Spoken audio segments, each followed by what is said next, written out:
That's like a break or two. No. Ladies and gentlemen, welcome back to the world of Arendar, where we last left off. The party got into some shenanigans. Namely, one of the party members, Satek, has been cursed, blessed, I don't know what you really want to call it, but he has been given vampirism and successfully prevented becoming a thrall of his vampire overlord, which he promptly killed through the help and blessing of his goddess Centris. But that has come with its own set of problems, because mortal food just kind of doesn't cut it anymore. And now he has a fairly insatiable thirst for blood. And will go to great lengths to acquire it. With that comes some new abilities, also some new downsides. Kaisetria, and by proxy Umi, were visiting the magistrate's office, if you want to call it that, where they met a Captain Corellius, who has roped them in to helping him quell the vampire threat that is currently plaguing the city of Cavenshaw's. Vampires are apparently a real menace. They were on their way to go track down Ashira, who was causing more mayhem, but they were stopped by the city guard and requested to come along to speak to Captain Corellius, and they agreed. Both Umi and Kaisetria have agreed to assist Captain Corellius in his endeavor. After all is said and done, the snow is falling heavily down upon the city of Caventrosk, and everybody has just made it back into the inn from their various endeavors. In Kaisetria, you walk into the inn and you see Satek just kind of sitting there at a table, playing with the food on his plate. And that is where we are going to begin.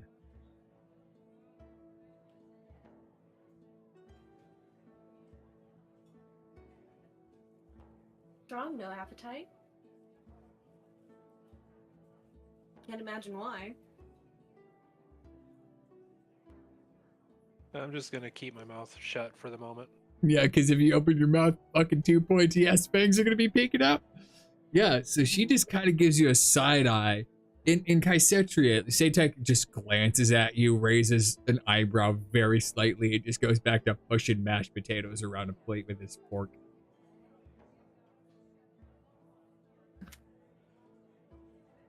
Oh god, well, Avala's not here. Yeah, there's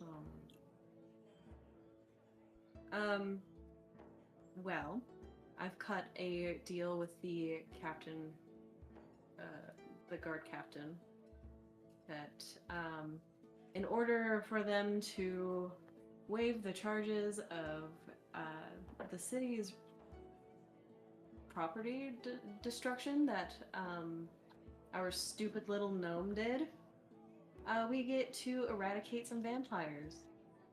She says eradicate vampires, and your cold, dead heart kind of skips a beat for a second, Satek, because this is a little bit different from somebody like Amelia, quote unquote, threatening you, or even in a lot of cases like Aval. This is a holy cleric. And she says eradicate the vampires while watching you push your food around the plate. And for a small little moment, you're kind of like, okay. What do you do?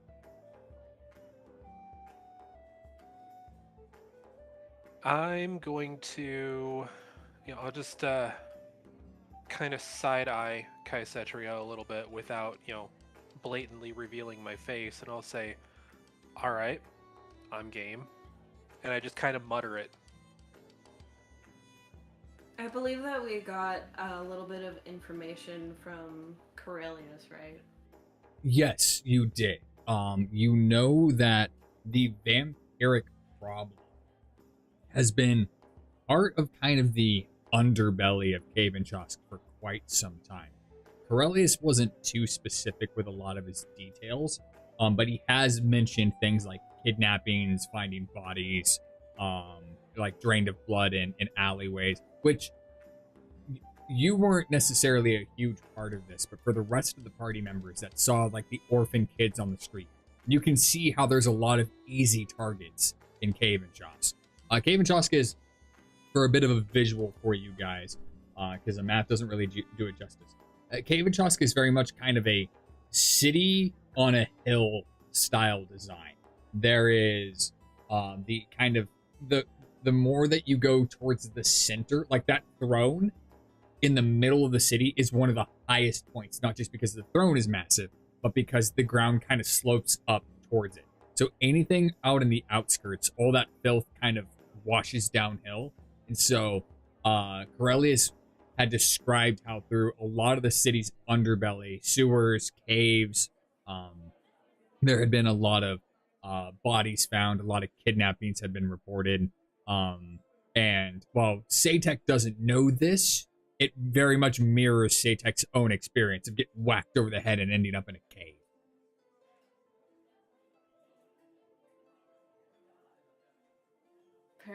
Apparently, bodies have been found, corpses drained of blood. There have been kidnappings, and I think we just took care of a bunch of orphan kids. They're in Baron's mansion now. Baron? Who's Baron? You're right. What's his fucking nose? What's his bitch? What is his bitch? I have quite a few of them. Who are you referencing? It's Seer. Holy shit. Yeah, you might have to right-click Hannah and turn her down just a bit. You hear that? Okay. I heard that all the way from Australia. But yeah, so you inform Satek of this, and Layla, speak of the devil, you're kind of overhearing bits of this conversation, and you're just kind of observing, because out of the entire party, you are, well, one of two that actually knows what's going on. Kassir, ironically, being the other, he figured it out very quickly in the middle of combat. Kaisetri is starting to, like, close in rather pointedly on, is this going to be a problem for you, Satek? Like, her line of question is starting to get a little bit more, do we need to have a conversation?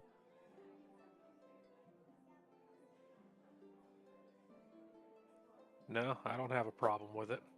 I'm eager to whoop some ass. Cool. I know Avala knows what's going on with them. I don't know if she exactly knows. No. She ran tests but doesn't have a name for it. Yes, she ran tests. She does not know the actual affliction. She believes in some capacity that Satek is ill, but does not know the cause of the illness. What she does not realize is that Satek is no longer really Satek in the manner in which she knew him. In fact, he's closer to her than anybody else. He is also a non-living being of the party. So, about this time, throughout the windows, you guys see the snowfall start blanketing. Night is coming. It particularly this far north in Arendar, the sun sets rather early, and night is starting to fall. And for about 2 or 3 hours, the tavern with its small group of patrons, a couple of them file out, maybe 1 or 2 come in, but for about 2 hours, nobody opens that door. Until, with a gust of wind and the howling of the snow just blowing in across the mantle, stumbles this figure that, from a shadow perspective, makes absolutely no fucking sense. It's like they're a tree trunk. They are long and spindly and muscular and enormous. One of the biggest creatures you have ever seen. And that's saying something because there's a half-orc sitting 7 beers deep off in one of the corners and ducking their head down to kind of clear the mantle and gripping the back haft of a halberd as they lower their head walks the strangest creature you guys have all seen. It is a dragonborn, but it doesn't look like a dragonborn. You guys have seen a couple of them in the city of Syrian. The father and his son that ran the market stall that were in with the Tsar Estray, and they looked like dragons. This one doesn't. His face is much more angular and his snout is more pointed, and he reminds you a little bit of a serpent. Shane, go ahead and describe your character. My character's name is Trichopolis Rhodosphere. He hails originally from a desert region in a far-off distant land. He, at one point, was a warrior servant of a lost order. He is 175 years old. His stature is about 6'7", 285 or so pounds. He is barbarian class, scaly, tall.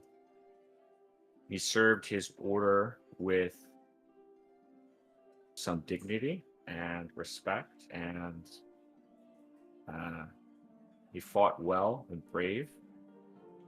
But at one point or another, he lost all of his respect in his society and his order, and he had been banished due to certain events that I will not get into just yet. He is very much chaotic neutral. His goals are in line with that of his order, and he will stop at nothing to get reconciliation with said order.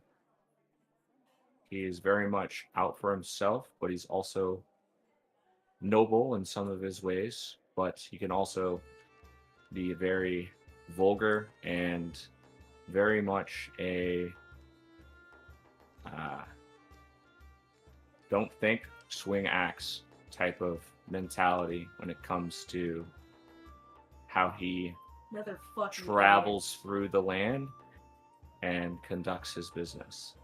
As he enters this inn, and keep in mind that the majority of that is player knowledge, not actual character knowledge. As he walks in, he's limping and fairly beat up. It looks like he's very road weary. And as he enters, he throws in front of him the crumpled body of a person. I need everybody other than Trichopolis to make a perception check for me.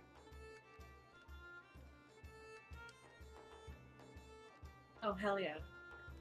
We win these. 26. Noise. Wow. Everybody's rolling high. Except for Emilio with a natural 1. Oh, motherfucker. Nice job. As he throws this body in front, Lalith and Kaisetria, you see it first. Satek, you're a little busy pushing your mashed potatoes around, but eventually, like, you pick up on it. The very first thing that you guys notice is the very pale skin and kind of bloodshot eyes and obvious scent of blood. And in front of you on the ground, drug in by Trichopolis, is a vampire. It looks to be fairly recently turned, and it is horrifically mangled.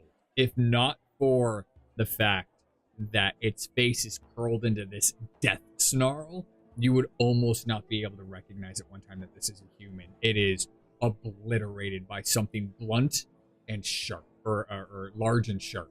And looking on the back of this serpent warrior is a very large halberd that just hums with energy.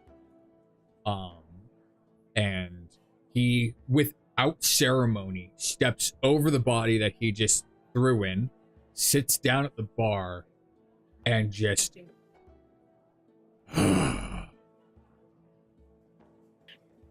Chop Chop kind of looks him up and down and goes, I think I'll go grab my biggest mug. And he just reaches behind the counter and places down like the largest pint that he has and just slides it across. However, do you think you could perhaps throw whatever that is outside?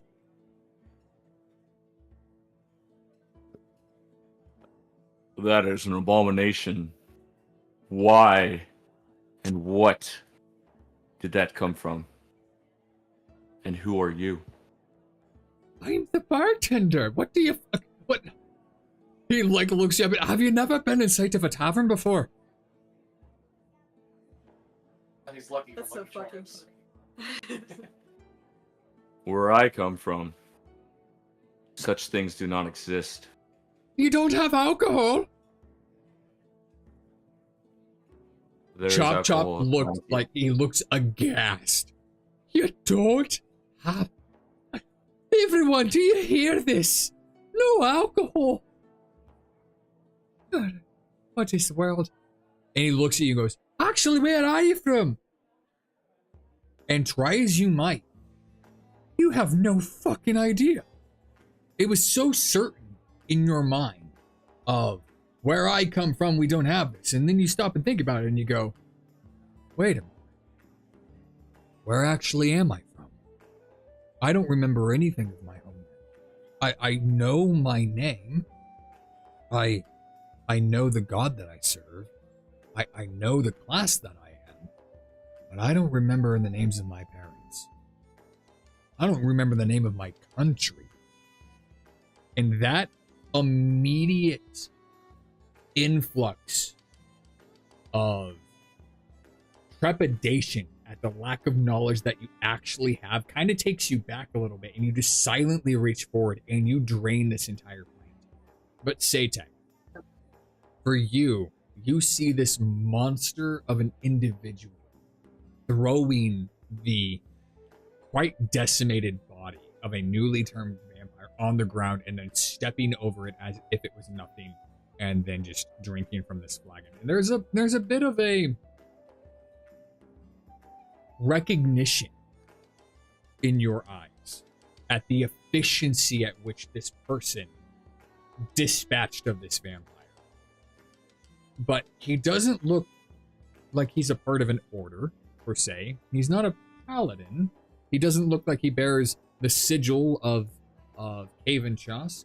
He looks like he's wandered off the street. And for Kaisetria and Layla, you guys notice the scars. He has been beaten to shit. He's thin, like he hasn't had a proper meal in probably a couple of weeks. His clothes are very worn from the journey, and all of his appearance suggests that he's been having a long, hard go at it. However, his halberd is pristine. Thank you, Joey, for laughing. I can see you laughing. That was just for you. But his halberd is pristine. There is not a scratch.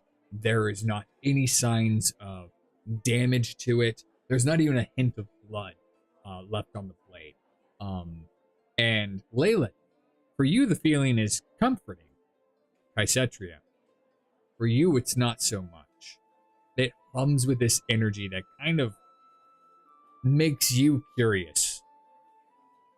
For Avala, who's standing sentry in the corner, it makes her uncomfortable. uncomfortable. You could have some decorum.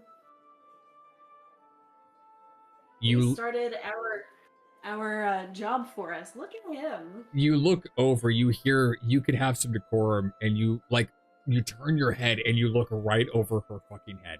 She's not there.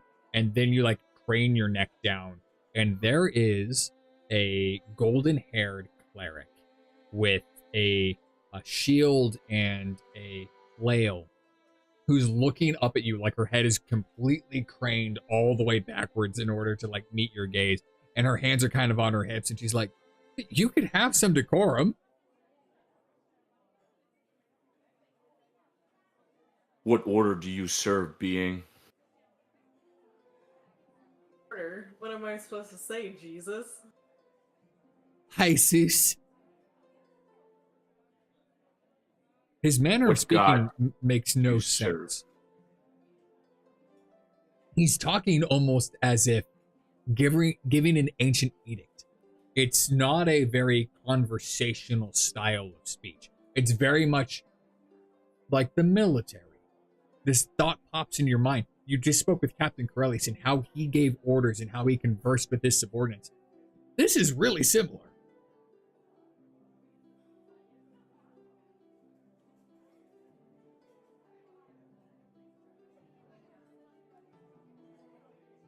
What order?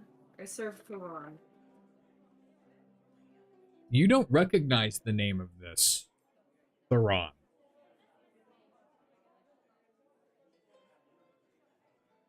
It's not any faith I've been aligned to. So be it. I'll have another ale. Could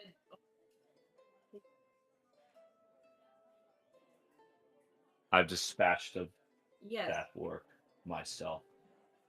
Someone else can do my bidding.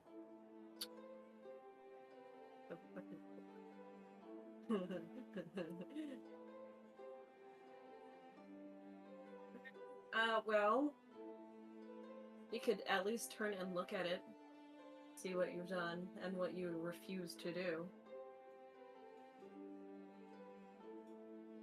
What have you done?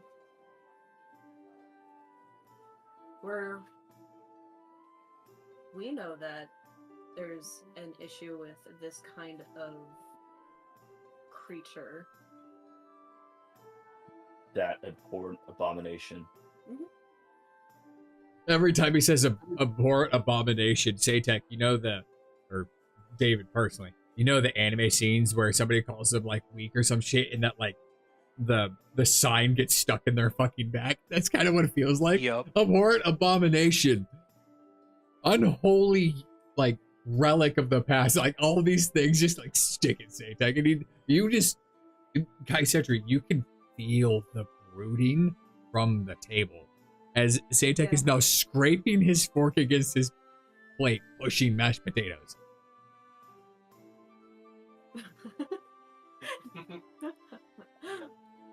Who are thy beings? Girl, you just walked into a tavern and you demand to know, oh, these beings? These are vampires. Apparently they're running amok. Bodies have been found bloodless in the streets. You're not from around here, are you? I do not know where I am, or what my purpose or task is. All I know is the killing.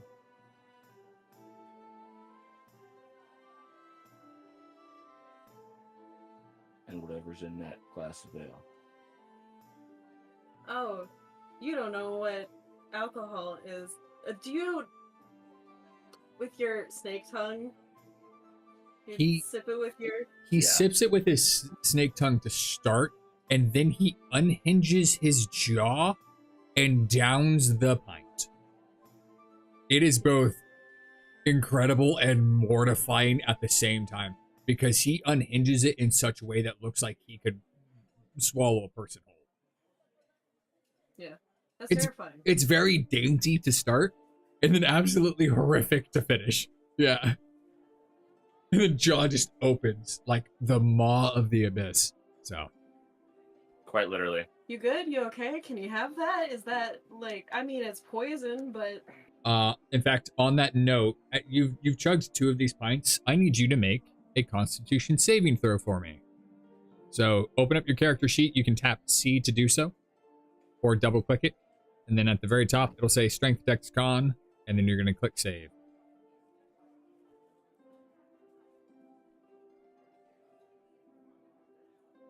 Something like that, maybe. Click. We'll save. +6 or +2? +6. That's your con save, and then your con modifier. Nice. Yeah, you're feeling fine. She talks about how this is like poison, for you, and you kind of scoff.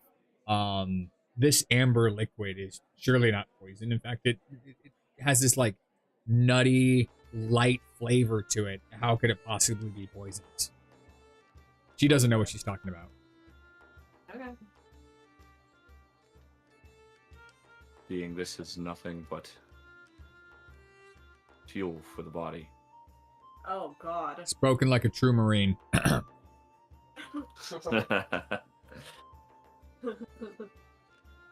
The corpse, by the way, on the ground that was drug in from the snow is now starting to thaw, and it smells horrible.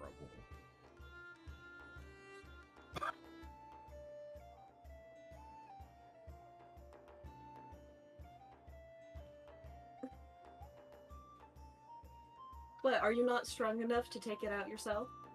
Yeah, I'll take it. Amelia, didn't you just take it the other night?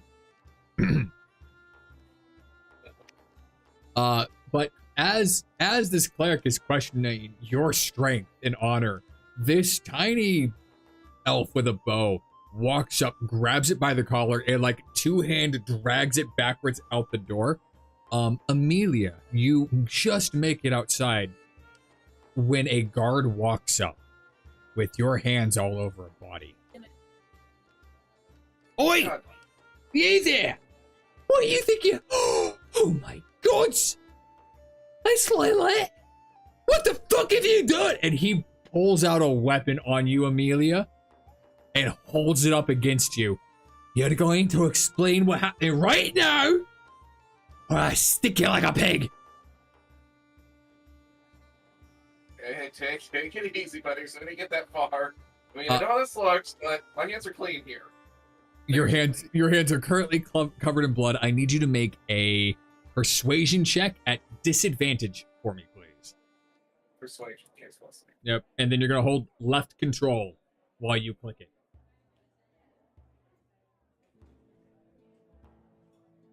That one didn't work, so just go ahead and roll it again. Okay. Okay, so the disadvantage on that roll was a 10. Give me 1 second. He rolls a 19. He does not believe a word that you are saying. And Amelia, you find yourself pinned against the wall very quickly with a sword at your throat. Elf lives matter! Elf lives matter, damn it! I need everybody in the tavern to make a perception check at disadvantage. Cool. God damn, fucking Satek. Even at disadvantage, it's a high roll. Oh, that's a nat nope for poor Hannah. And it was a nat 20 on the other one. Ooh, that's rough. Okay, so you're gonna click control. Click, oh, you're, yeah, click that. Yeah, Like it that, straight up was a nat 20 for her other roll. Holy shit. That's like Joey, the biggest slap to the face that you could ever get. Yeah. And Joey, what was yours? 18. So Joey or Kaisetria and Satek, you hear this. The other two do not. You hear the distinct sound of a weapon being pulled and the thunk. Oh, is that George? George has things to say. George, she has to keep muted because George will not shut up for the rest of his life. This is George. He wants attention. And he is loud. You guys speak louder. They can't hear you. It's George Juggle. Hey, George. George is old. George. Anyways, Hi, you. So, you guys hear the distinct sound of a weapon being pulled, and then the thud of a body getting like pushed up against the wall. And you hear Amelia trying to explain out of this situation. What did the two of you do? Walk outside. I'm going to like get outside as fast as I possibly can. Okay, I need both of you to roll a d20 for me. Okay. Just a straight roll. 17. 17 and 9. Kaisatria, you, you're closest, quote unquote, to the door because of your interactions with the serpent, and you open the door. Do you open the door aggressively? What do you do? No, not aggressively at all. I like open it like, you know, not a serial killer. You see a guard with a blade pushed up against Amelia's throat as she is stammering, trying to explain. And she looks like she's been an active participant in a crime scene.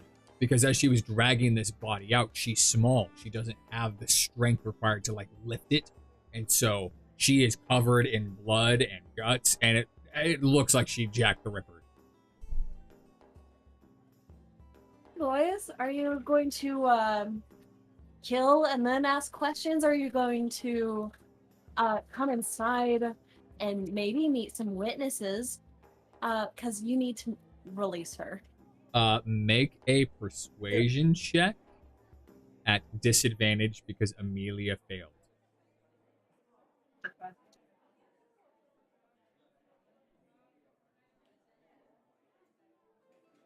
That was a Elf lives matter. persuasion. 11. He rolled a 3. He pauses and looks at you and goes,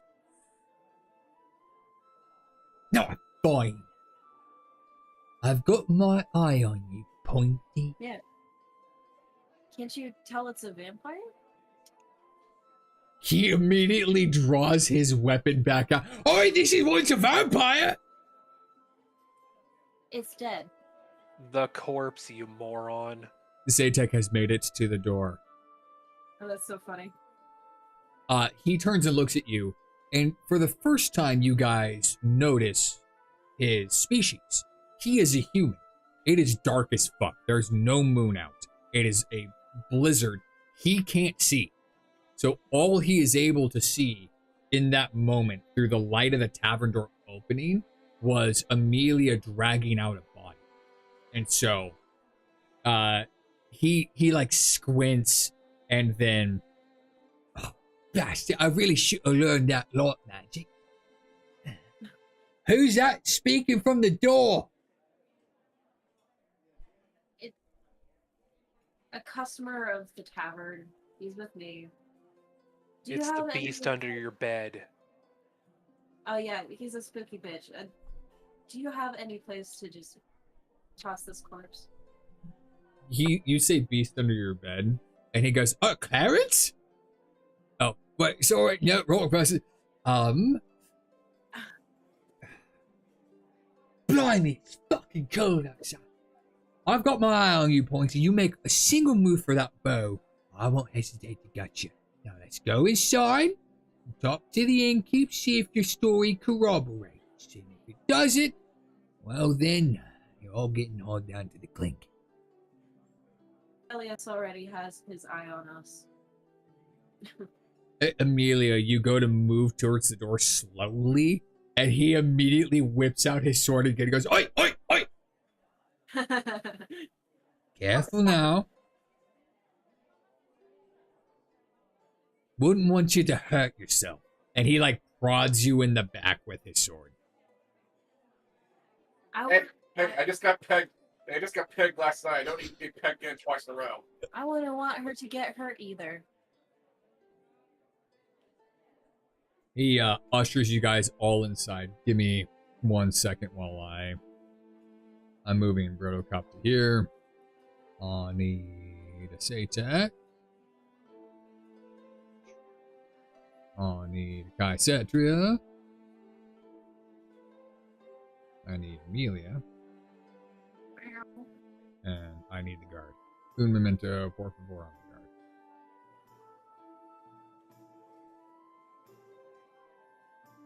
There we You kind of put us in a lot of shit immediately, huh? go. And he walks in with Amelia kind of at like sword point.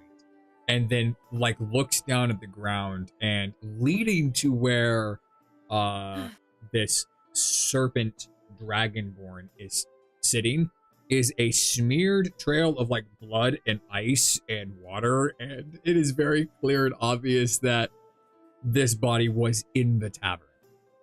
Yeah. One of you, all of you, none of you, I don't care which, someone's going to explain what the hell is going on here and why there's a desecrated body outside.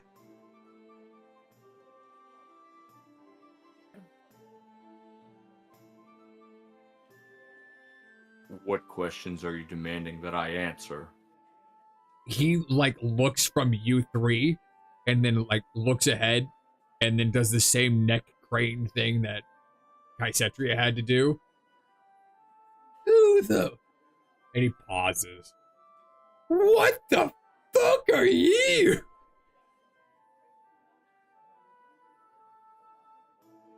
As if I know who you are. I am Trichopolis, Order of the Serpent, and Warrior Barbarian. He like hears you say Order of the Serpent and then goes, I don't think there's an Order of the Serpent.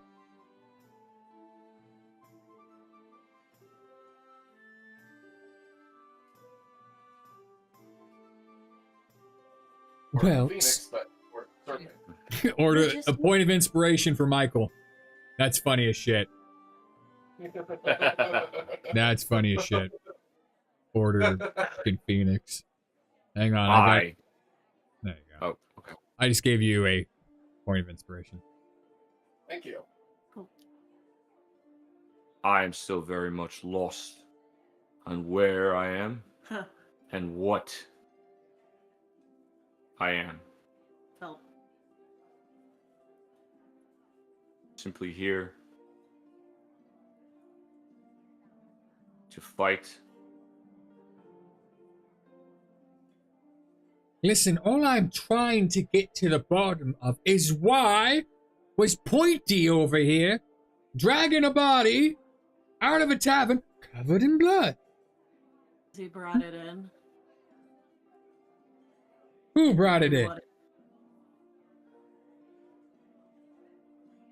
He points his sword at you. You're going to answer some questions. The corpse is a vampire. He took care of a problem. And where's your proof? Are there no, like, pointy teeth up in that bitch?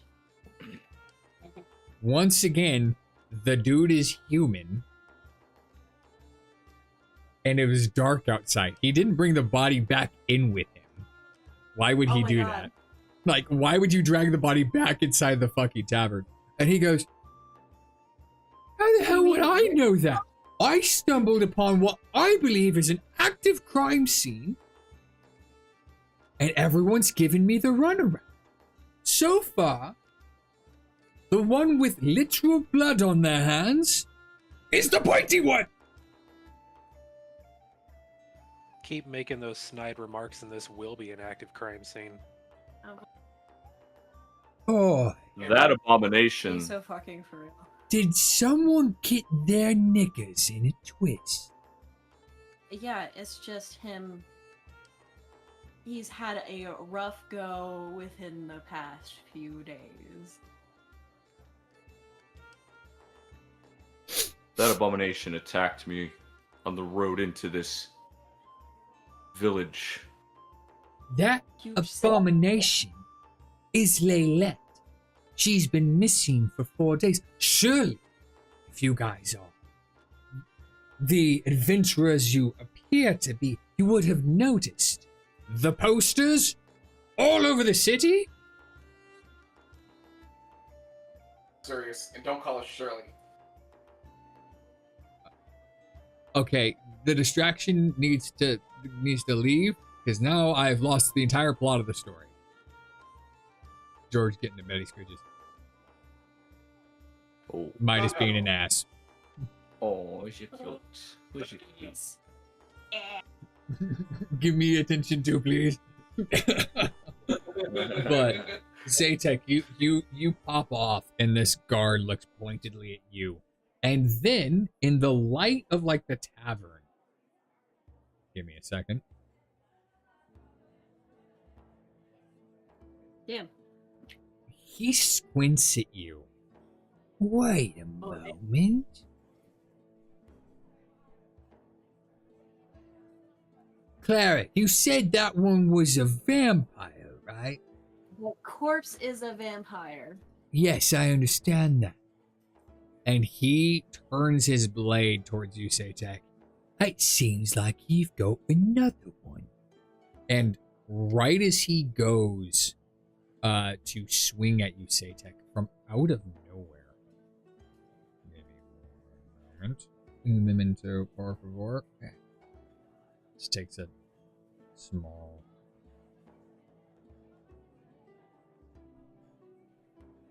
There it is. From out of nowhere, this mist like flies out of a corner and like chomps down. And for the briefest of seconds, you guys see the physical corporeal form of a vampire that just flew out from a corner of the tavern. And it drains the blood immediately of this guard. And you hear this. How the fuck are we Excellent. going to tell Corelli? And in a flash, that misses out the door. It flies wildly open. The cold blows in. And at your feet lies the corpse of a guard. Oh my god, what a weird thing to happen that's totally unrelated to this guy. What are these foul lands? New Jersey. Yeah. New Jersey. Fucking hell. Now that's more akin to like Florida because dude just got eaten. Yeah. No, it's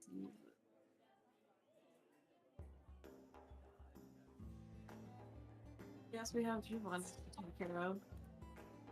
Although, I don't know what to tell Corellius. As almost as if summoned by magic or a DM with plans in mind. Speak of the devil and trudging up, exhausted from paperwork and a ridiculous workday, comes Captain Corellius.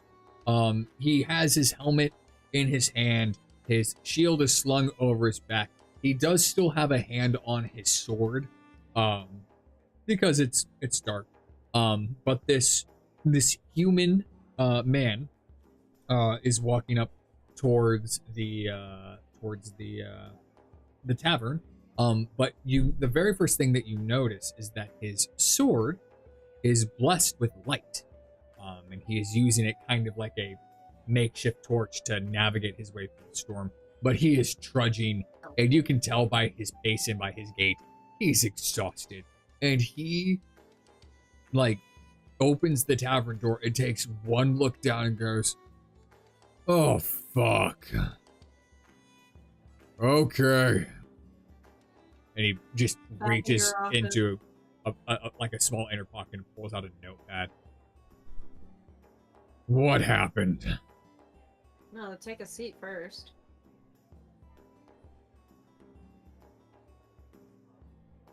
"I don't have time. I just finished my You wouldn't have happened to notice the corpse out on the steps?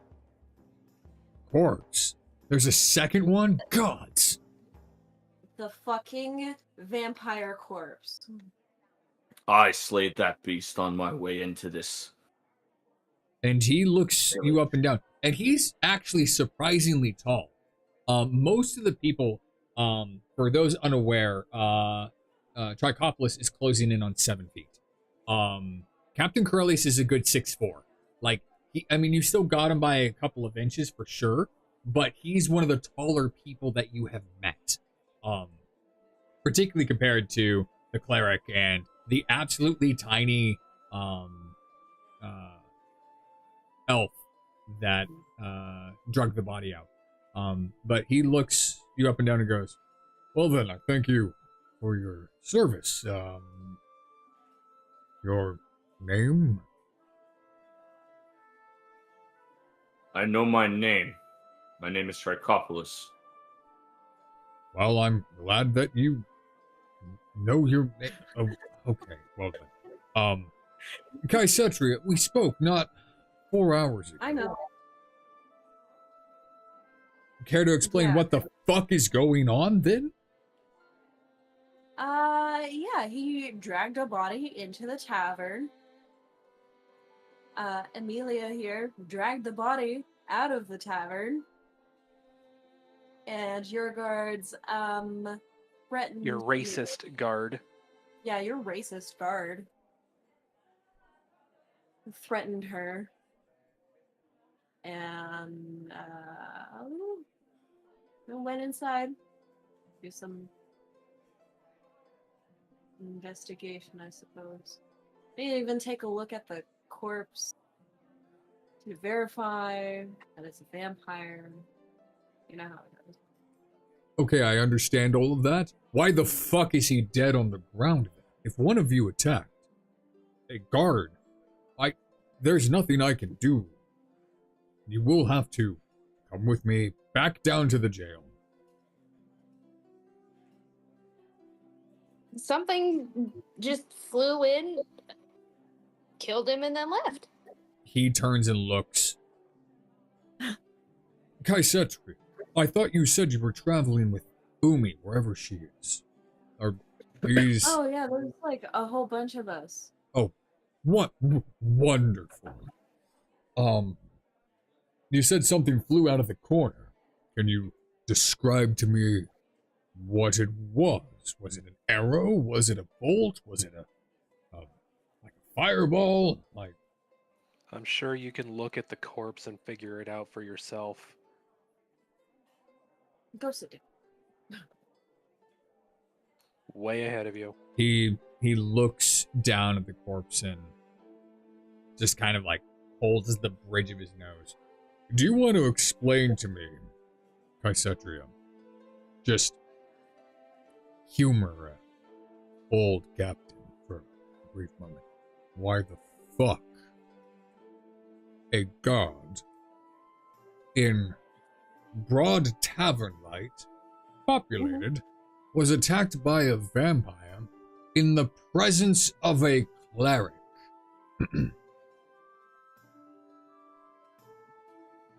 Oh, is that what that was?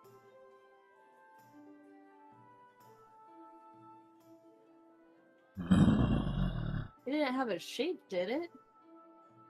Wasn't it just shadows? You guys did see it for a brief moment. It was in mist form, and then Yeah. when it drained the life force, it was corporeal, and then it turned back into its mist form to escape. Are we dealing with a higher vampire here? I don't know. Did a vampire do do that invisible? No, but go ahead and make a history check for me. Okay. Actually, everybody make a history check. Oh, this is not my start. 15. Nice. 15. Amelia, you and Kaisetria come to the same conclusion at the exact same time. The only way, generally, that a vampire can use something like mist form or misty escape is if they are damn near fatally wounded. So for them to lead off Oh my from God, a it's not corner dead. with misty escape and then attack something and then still be able to leave with another misty escape is only if they were very wounded and got enough blood to restore some health, but was not enough to heal them. So, you guys now have a wounded, rabid vampire Oh my loose God. on the streets of Caven. It's not dead. And you both come to that conclusion at the same time. Everybody else doesn't fucking know shit about vampires. Except for, ironically, Zatek, all he can remember is that he is one. He's come to the conclusion that he also has the pointy. So if we're going by vampire, Oh my God, he's not dead. Trichopolis. You. Abomination. Yes. get the Very gar- good. get the garlic. We're going hunting for vampires.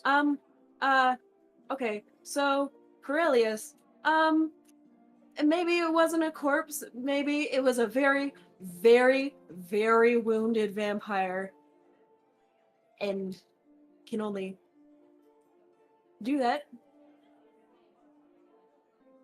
Get in, kill your kid and then get out is incredibly wounded. The only vampire that I know that has been incredibly wounded, well, there's only one. You know, the corpse that we thought was a corpse. Out back.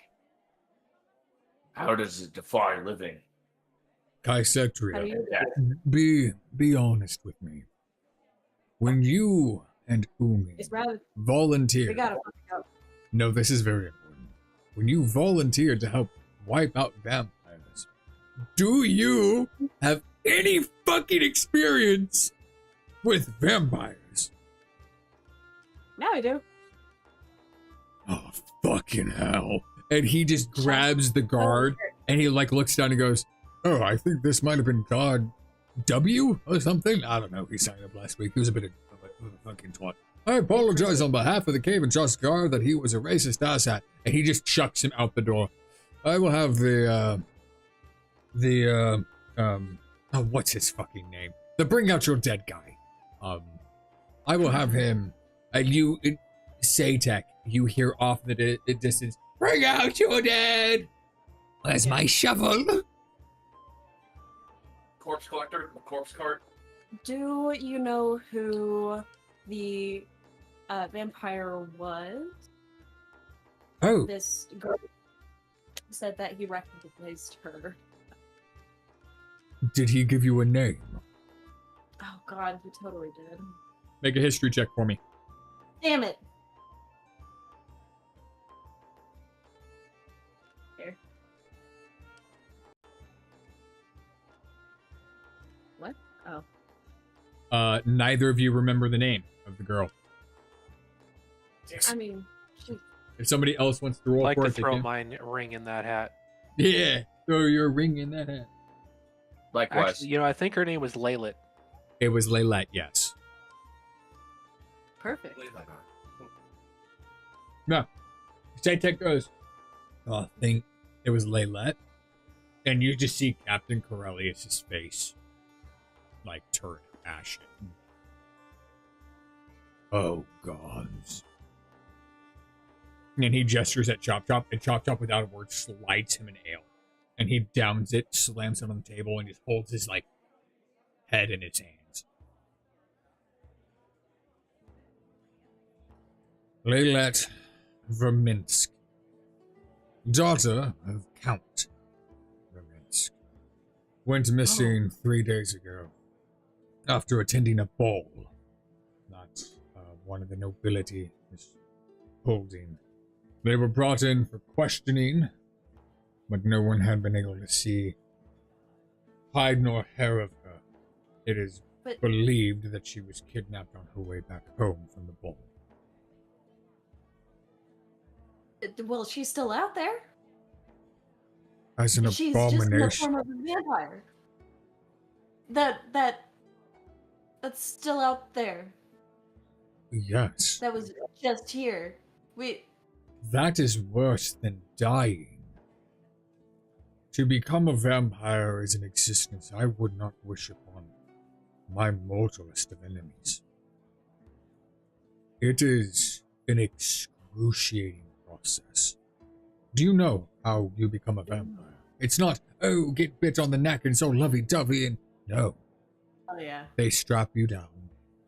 They drain you of all of your blood while you are still alive, using magic to do so.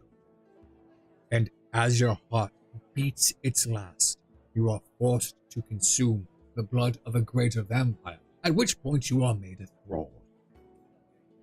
And if for whatever lucky reason you are somehow able to resist becoming a thrall, you turn into a vampire yourself. However, there's one distinct problem with that. There's always a hierarchy. There's always an order of operation. You might be a vampire with freedom, but every greater vampire, every ancient vampire who outranks you will be trying to enthrall you under their service. It is an excruciatingly painful process. And there's only been 2 recorded cases ever of someone resisting thraldom. Is there a way to turn her back? Oh no. Her heart is dead in stone. There's no way to restore her back to the land of the living. While she might not suffer from having a lack of a heart, the heart itself will shrivel and decay. It basically turns to stone. There's nothing that can undo that. Maybe wish, but and he just chuckles. Who would ever waste a wish on a vampire? Oh, probably, the Count. The Count and his daughter have not always seen eye to eye. One of the things that Cave and Trusk prides itself on is its upper crust, if you will. We are a very ancient and old city with traditions and etiquette and grace. And the Count's daughter, Laylet, liked to spit in the face of that, if you will. The number of times we have caught her streaking through the snow down the steps of the capital is too many to count.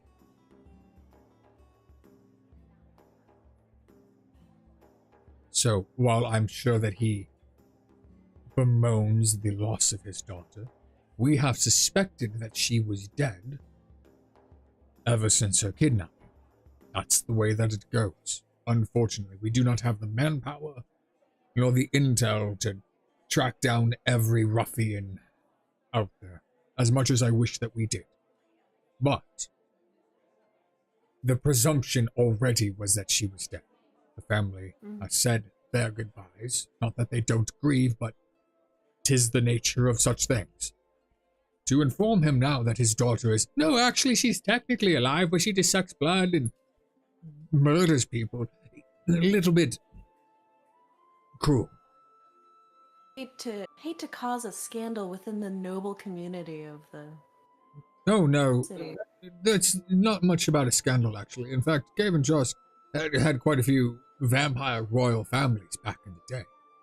In fact, they were part of the nobility ruling class. It wasn't a scandal. The problem then, or the problem that arose from that, is much like with the Count's daughter. unable to control the actions of your progeny often leads to the people revolting against you.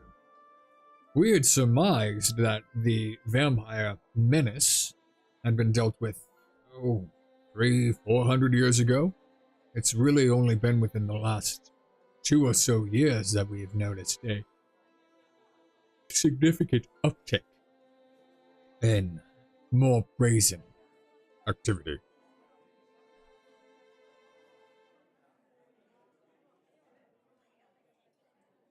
Are they kidnapping people that would not to like put it fucking lightly, would less likely be missed? Well, if that theory were true, I don't think that nabbing the Count's daughter would necessarily qualify. She was streaking. She's a little wild child. But now she's like, not dead. Now she's also drinking, just not alcohol. Yeah. Well, I wouldn't necessarily say so. You have to understand that within Cave and Joss, there is a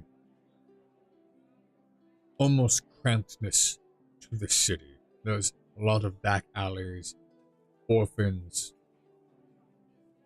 undesirables, if you will. But we have noticed that it's everything from the body of a 13, 14-year-old orphan boy to the elderly to strapping young men. It's like they don't have a preference.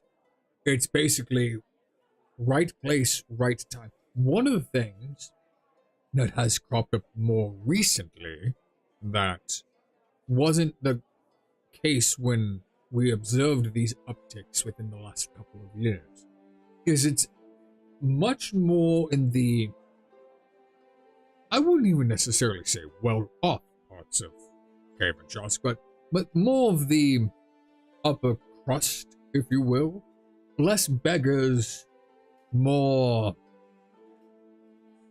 chambermaids, more pages, more nobility in those amongst whom they frequent, or merchant families, or it's almost exclusively nowadays from those ranks.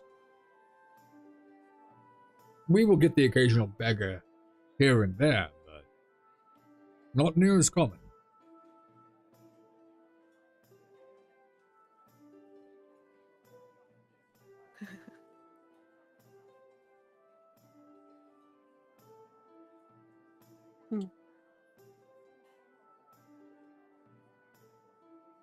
That's too bad. Bleeding heart and all. I was hoping for a chance for her. Honestly, we are faced with two options. A newly turned vampire is the most dangerous vampire because the thirst is indescribable. It is overwhelming. Their lapse in judgment leads them to slaughter literally everyone that they can get their hands on. You, there with the halberd, you said that you encountered her and she attacked you. What were you doing? Where were you at? And for your information, give me just a second. I'm going to show you the map. I'm going to swap this over. Map. Yeah, I'm going to swap this over to the Cave and Josk map. So this southern section is the road that leads in. That frozen throne stands about 14 stories tall. Okay. It is absolutely massive. You guys are currently over here at Hearth and Home Inn and Tavern. The Ice District is kind of like a merchant district. The Dregs is the slums. Cave and Joss Commercial is where a lot of the storefronts are located, and then the Spires is where the nobility lives. So, you would have come in from the south. Were you attacked in the Dregs or the Commercial District? Yeah, I was attacked on the way in to the town.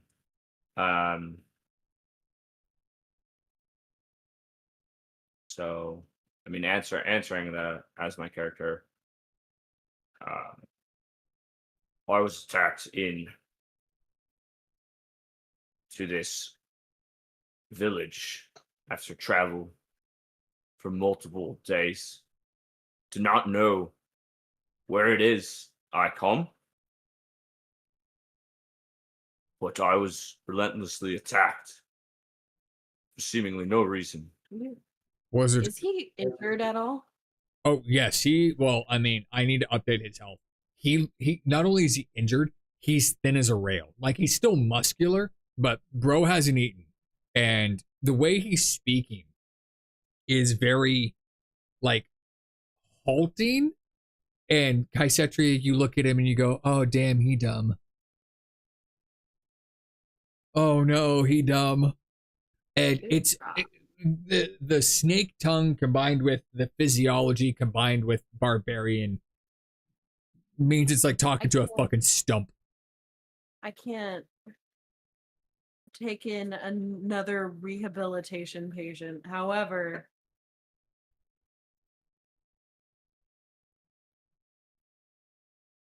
how hurt is he? Give me a moment while I swap back to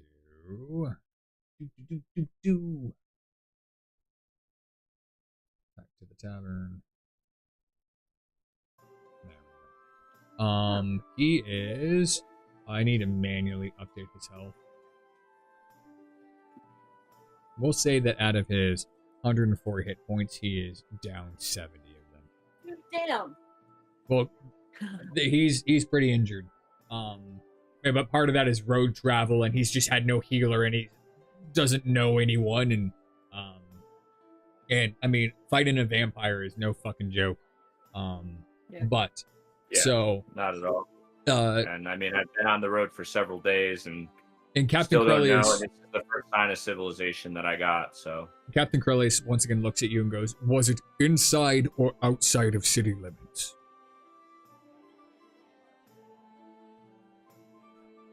if you were speaking of these walls, it was right inside Okay. as I passed through gates. As you went through the gates, was there a crowd of people? Was there anyone else you could have witnessed? I mean, why even bother? The Rock of the Hard Place is that tracking a vampire in the middle of the night in a snowstorm is a fool's errand. And as it looks, we're going to need to recruit. We'll need to reach out to the local Adventurers Guild and form a hunting party. But what I really need is somebody with the ability to gather some information. Maybe. And he thinks for a moment. Perchance, I know it's a bit of a, and he chuckles, a bit of a stretch. It's not exactly what I would consider likely. None of you would happen to be a member of nobility by chance, would you? No, of course not. God damn it. That would be our paladin who's not. and you know, player knowledge, not character knowledge. Satek is nobility. And Satek is nobility. But he chuckles and goes, "Oh, of course not. I mean, no offense, but look at the lot of you. I am in desperate need of someone who is willing and able to. Can any of you dance?" Kassir can. "It is my time to shine. What exactly do you need, my friend?" And the guard looks at him and goes, "Indaris?" "Oh, yes. Corellius? Oh, it's good to see you. How's your mom?" I digress. What exactly do you need us to do?" Remember how I mentioned that Laylet liked to frequent parties and such? No, yes, Kavijosk's parties are legendary. Oh, the wine flows like... Anyways, moving on. Yes, you did mention that she likes to attend parties and such. Well, as it turns out, there is a ball being held at a local member of the nobility's house. And we have suspicions that this network of vampires, if you will, has been communicating and planning out their next target by organizing these upper echelon balls. I need people I can trust to infiltrate, secure an invitation, and attend this ball, and be able to gather information in a clandestine sort of way. And he points directly at Brocopolis, and he points directly at Avala, and he points at Ashira, and I don't think that includes these three. You stand out, you're a robot, and... Wait a minute. That's the gnome I've been looking for all fucking day! Yeah, we cut a deal, though. To be fair, your part of the deal was to wipe out vampires, and instead one of my guards died on your watch, so... I need someone to infiltrate a ball. Does anyone else besides Kassir know how to dance? Anyone? Bring look. What's in it for Brocopolis me? swing. Brocopolis kill. You are not part of the ball task force, but thanks for the enthusiasm. What's in it for me? He looks at you. Are you fucking joking? Number one, you are one of the most unlikely candidates I have ever seen. Number two, nothing's in it for you, except for maybe continuing to live without the threat of vampires. Is there a particular reason why you are asking for a favor from the captain of the guard?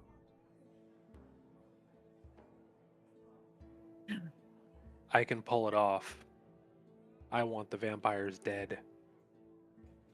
Well then, that's what's in it for you. I mean, obviously, like I mentioned, we'll be posting a reward to the Adventurers Guild for help in wiping out the menace. But if you're asking if I am going to do something specifically for you, I won't have you all arrested for my guard being killed. Sound like a fair deal? Oh yeah, because extortion totally sounds like a fair deal. He looks you up and down. Isn't that your entire line of work? Nice blades, by the entire. way. Oh yeah, they're quite sharp. I'm sure. Well, you're going to have to ditch the blade. And he points directly at you, Kaisedrian. Wait. Okay. Two dudes showing up to a dance doesn't look weird at all. It's a ball. For you. Happy Pride Month. And he points directly at Amelia and Layla. Dancing lessons tomorrow. Chop chop.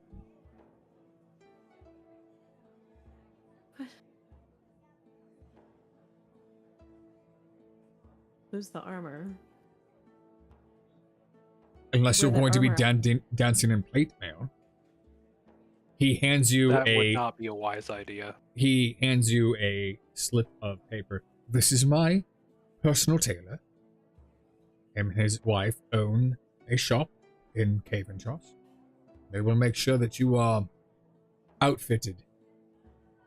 And if you agree, it will be on the house. Do you have any books on etiquette? Yes, actually. The cathedral in town will have quite a array of literature, mostly religious, but there will be some that have to deal with table etiquette, things along those lines. If nothing else, you could, of course, ask for private lessons. And Kassir waves excitedly. I happen to know just the guy. Quite good at this. Saytek, out of nowhere, you feel a very strong hand grasp your shoulder, and it's Kassir, and he spins you around. And make a performance check for me.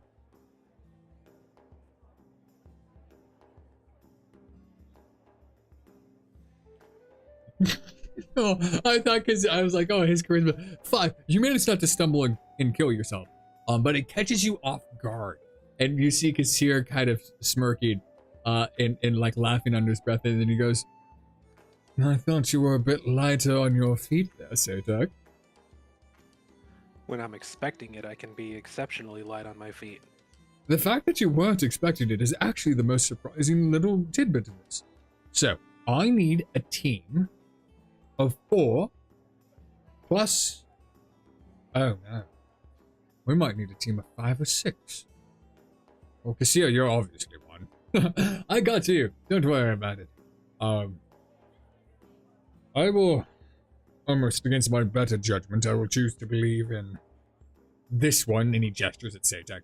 I will choose to believe in this one's desire to help.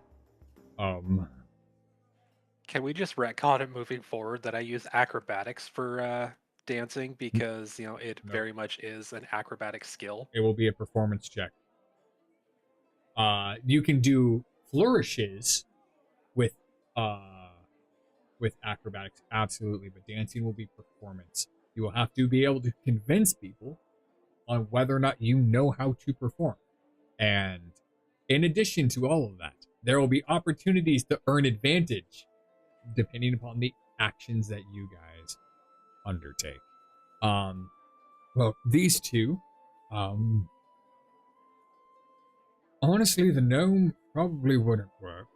Not to mention that she's a chaos gremlin, but dancing with her means that her face is right in somebody's crotch, and getting headbutted in the nutsack during the dance is less than ideal.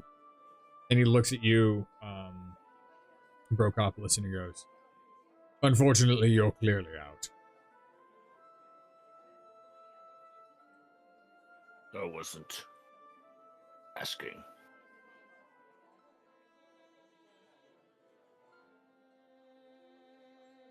I have a different job for you, actually, and for the gnome, and for... Oh no. No. I need to be wherever the gnome is. Surely, one singular Caicetrian. The stakes here are greater than whatever shenanigans that gnome could get up to. And all of a sudden, out of nowhere, Avala starts walking. Sorry, guys. We're used to it. Avalo, you wake up, and there is a 6'8" serpentine dragonborn with a halberd, talking with the guard captain, and a blood smear on the floor, where a body has clearly been dragged in and out. But yeah, your eyes kind of like flutter open, and about the time they flutter open, you see the guard captain gesturing at you and going, "Unfortunately, I don't think it's going to work at the dance with her. So, I don't actually know your name. You said it was Tricropolis or Brokopolis or what?" It is Tricopolis. Tricopolis. You? Triceratops brontosaur? Absolutely, Triceratops brontosaur. Exactly. You, the gnome, and probably the robot. I have need of people who are willing to cause as much problems Oh my god. as they possibly can. So we're going to have 2 different teams. We're going to have a strike force. We're going to have a dance squad. It sounds like a shitty fucking porno. Anyways, continuing on. The dance team is to perform reconnaissance. They go in, they perform, they mingle, they interact. They have a good time, they get information. The strike team is designed for one purpose. When the reconnaissance team relays information out, the strike team moves into capture. Tricopolis kill. Oh, I don't know if we have time to teach you all telepathy, though, so that's going to put a bit of a damper in things. Oh. Well, it would certainly put a damper on things if we didn't know telepathy. Un momento, por favor.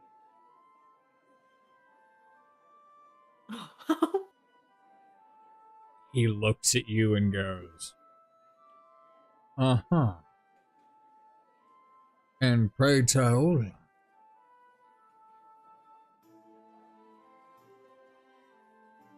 Cassandra, you're a horrible liar. Obviously, you have some way to communicate. Yeah. Yeah, obviously. Do you not know who we are? Well, within the past 24 hours, you have both been a problem and potentially a solution. So, no? Look, I'm just a guard captain. I'm just trying to keep my city safe, keep the people at peace, and crooks in line, and deal we with... have a way to communicate with each other. Although, I don't know about him. You. About who? I Him? thought you said he was your friend. He just walked in. So he's not your friend. Then why the fuck is he a part of this discussion? He killed a vampire. Well, he wounded a vampire. Dragged it in. Once again, he just holds his head in his hands. And he wants to help. Kill vampires, so. Oh, what do you do? Exterminated abomination.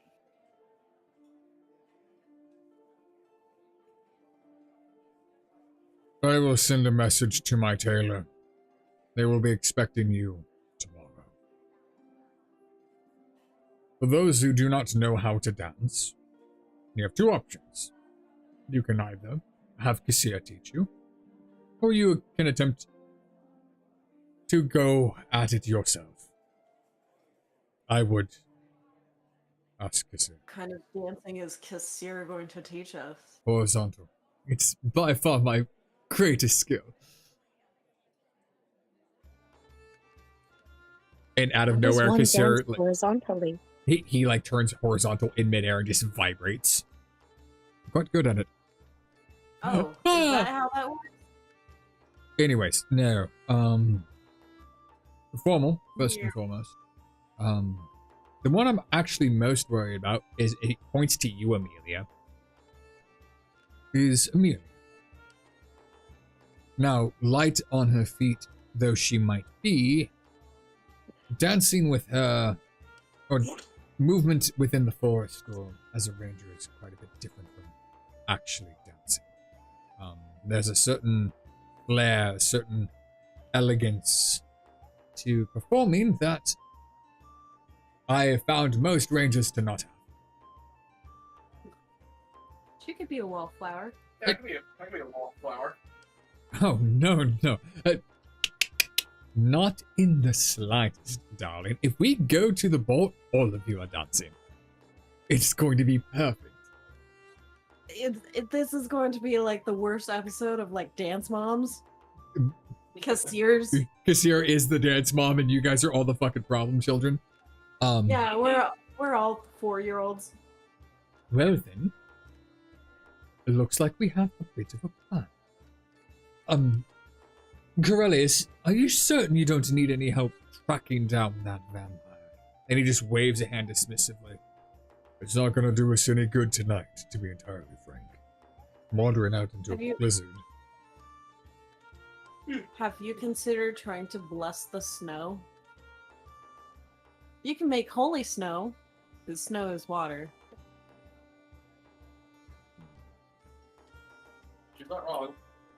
it's a solid form. You know, I think we had a priest who contemplated doing that, but he heard a far-off story of someone else blessing the rains down in Africa or some shit. And it didn't exactly work, so... Did they have a vampire problem? Yes. And unfortunately Not still anymore. do. Well. Tomorrow, I expect to hear back from my tailor that you have picked up clothing. He will need to size all of you. Avala stands up. I gotta rip my dick off. Once again, there will be a strike team. There will be a dead squad. Huh! And, hopefully, we all live. Please do not let another vampire murder a guard in proximity of an entire party of adventurers. The paperwork is awful, because now I have to make apologies to the family on behalf of the city of Cave and Trask, on behalf of the clergy, on behalf of the... I'm starting to run out of paper at this stage. Then he drains his mug. Next party. 4 days from now. In the evening, 7 o'clock. I will make sure that you receive invitations. Those who cannot dance, not be going and attending. Everybody on the same page? Good. And he walks his way out into the blustery winter night.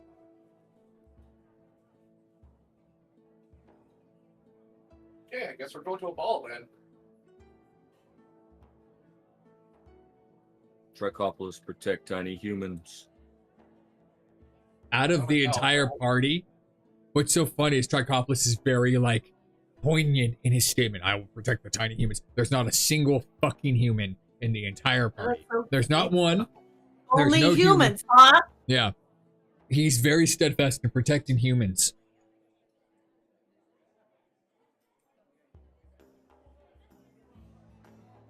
What race are you? What the fuck is that supposed to mean? Half elf, duh.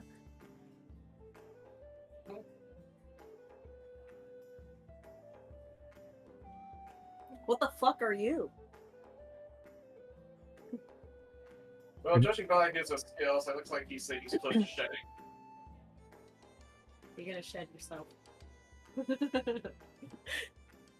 He goes through a molting phase and loses like 9 AC. Can't move for a day. I believe elf Warforged. They don't fucking know what Satak is. What Satak's base was, because he keeps his hood up. Yes, you look around the room and the first, you see Kaisetri and she's clearly a half-elf. She's got some elven features like slightly pointed ears, more angular face, but she is of a stronger build, and not just because she's a cleric, but she doesn't have the lithe form of most elves in comparison to somebody like Amelia, who is a full-on elf and is quite not thin but wiry, very, very light-footed. You see Lilith, and Lilith is also an elf. She's a wood elf. Kassir is an Eladrin, which is a rarer form of elf. But the one that catches your eye, Brocopolis, there's not a lot of creatures or people that make you look small. And then from a dark corner stands up a robot. And she's got you beat by about 6 inches. And she just towers over you. He wants to help. Hello, my name is Avala.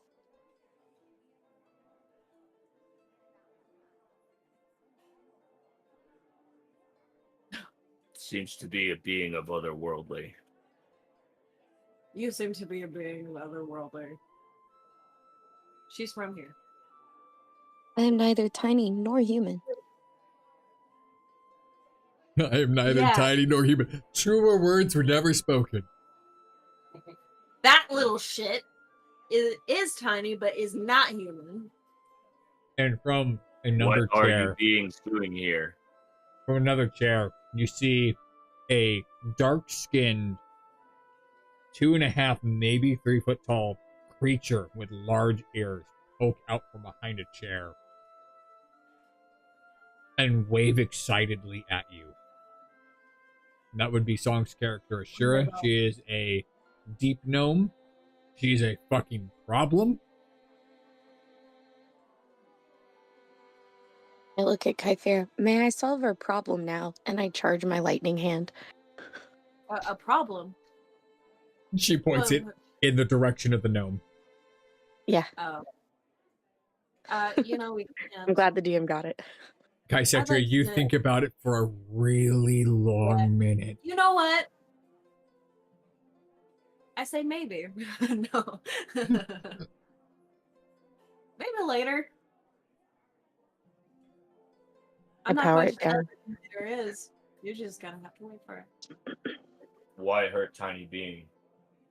Oh, God. So, let me catch you up. There are many reasons.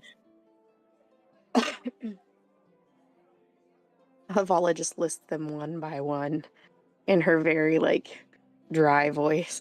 To She put it in a nutshell, if you could think of a person who's a chaos gremlin that always chooses the action that kind of fucks the party over the most, that would be Ashira's entire D&D campaign. It's not malicious, it just never works out for her.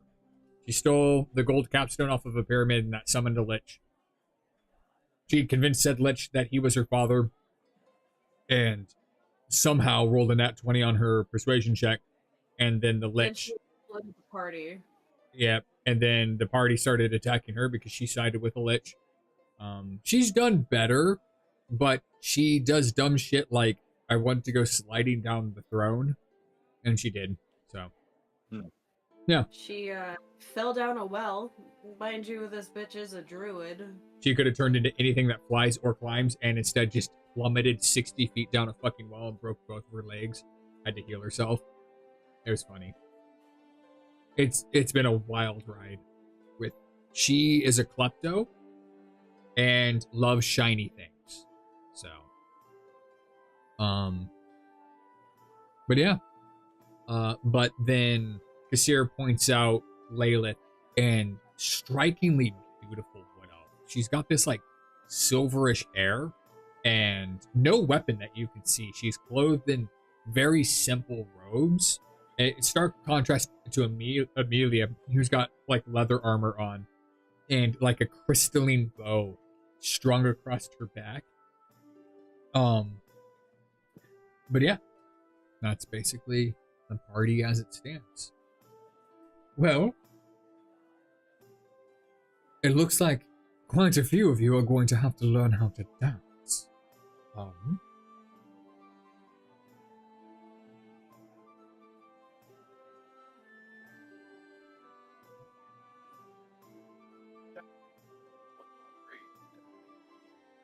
Michael, you cut out. What did you say? Oh, nothing else, just a big little joke. Well, before we start drawing straws, if you will, do we have any volunteers for the ballroom? Whose ballroom? Oh, you flatter me. No, in all seriousness, who would like to be a part of the recon team and who wants to be a part of the strike force? Well, strike force is more if there are stragglers, apprehend them, try not to kill them, but it's basically for those who cannot dance. So. Short couple is cut down. Okay, you're out for the ballroom. Wait, is he even... Can I set you a moment, if you would? And Kassir kind of gestures you over. I know that you have a tendency for pet projects. What are we going to do with him? We don't even know who he is. I don't even know what he is. He looks like a dragonborn, but I've not seen a dragonborn with not the dragon part. Yeah, don't be racist. I'm not being racist. Clearly, there's quite a number of elves here. I am saying I have never seen whatever he is, and I don't actually think he knows what he is. He hasn't made a lick of sense the entire time. Serpent goddess. There's not a serpent goddess in the pantheon, so... He's a little dumb. A little dumb. He makes he's Ashira a look lot like a of dumb. shining star. And I'd hate for Avala, Ashira, and this fucking guy to all get together to... That sounds like a fucking disaster. However, they would absolutely stick out. I think we've already been assigned who's going where. I think we forgot about Umi. And Umi just is like asleep at the bar with her like mouth open, just kind of like drooling onto the counter. I don't think she heard any of what was going on. So how about we do this? I can teach, frankly, anyone how to dance. But we need the most trustworthy people to be a part of the escapade, if you will. I need someone who can observe, someone who knows how to mingle and interact with people. My bro Spear over here can't get 2 sentences out without grinding to a halt. Ashera will spend all of her time sticking her tiny gnome hands in her pockets, and if Avala steps on someone during that dance, they will die. So, here's what I'm thinking. You, Sata, Amelia, Lilith, myself, do the dance. That leaves Umi, Coral if we ever find out wherever the hell she went, Avala. Probably getting pounded or something. Not in a good way. That leaves the rest of them for the strike team side of things, where they are nabbing anyone leaving the party early with companionship it does not appear that they should be with.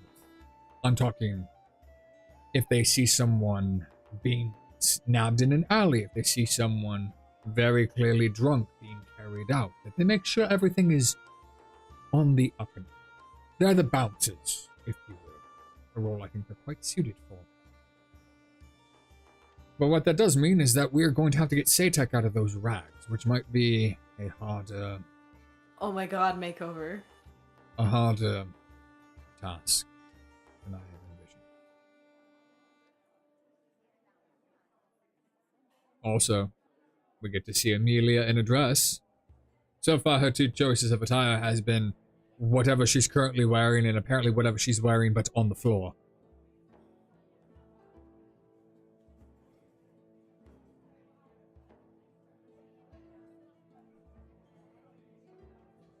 Sting? Once again. Besides, we have he holds up his hand. And from your pocket, he has produced the slip of paper. Apparently, we have a golden ticket to ride.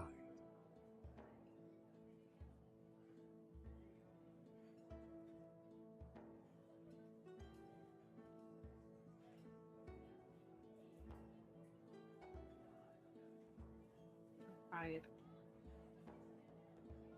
The salon, darling. We literally have a free pass to a tailor and to a salon. And trust me, you need it. I mean, dancing and playing. No, my protective calluses. My protective Don't make callus. me match the other side of your haircut. Don't. Wait, I don't. My point, though, is right now, we clearly look like an adventuring party, and if we show up at the party, they're going to think that we don't belong, which let's be frank, most of you don't. But that's where the ticket to ride comes in. And Layla, you see Kassir hold up this piece of paper, and you read on it even from your relative distance. Because what do your elf eyes see? You see the words like free makeover and complimentary dress. And something in your backwoods tiny shack middle of buttfuck nowhere soul like kind of stirs a little bit. You haven't had a lot of nice things in your life. You're kind of used to dank, dark, delving in tombs, like scrapping and fighting your way through sand and dust and inclemental weather. And the idea of basically a spa day and dance lessons actually sounds kind of appealing.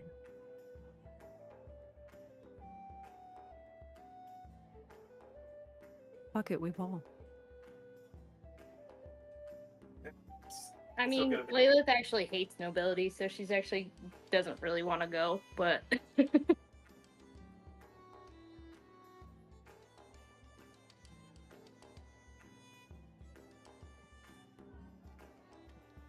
Well then, it looks like it's settled. I still don't know what we're going to do with... Ah, fuck it. How are we going to relay information to Trichopolis?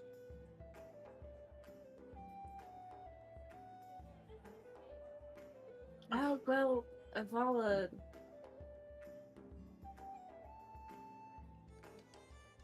can relay information, I'm sure. Avala might need to rebuild her little robo-pets. That's a good shout, actually.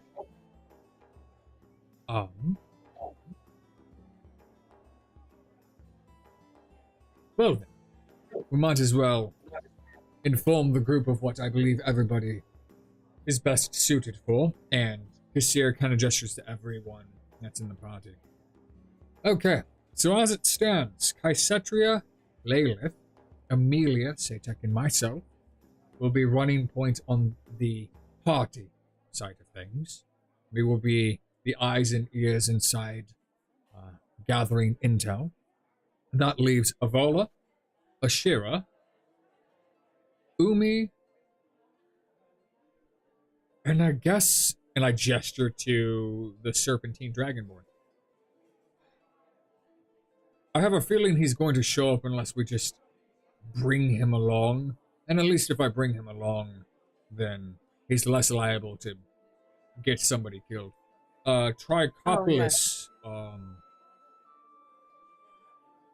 I guess.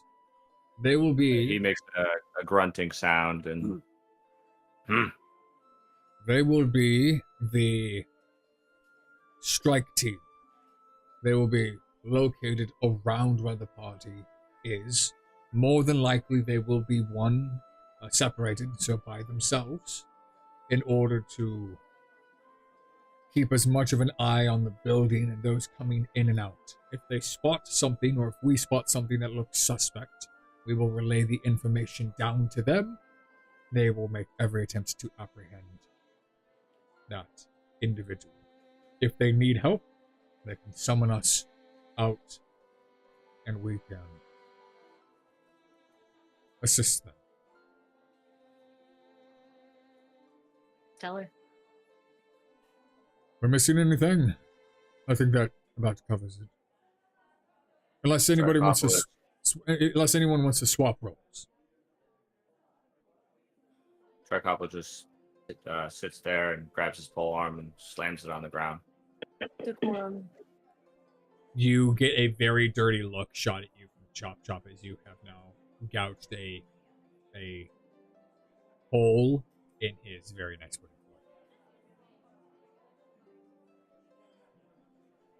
floor. Alright, Destructo.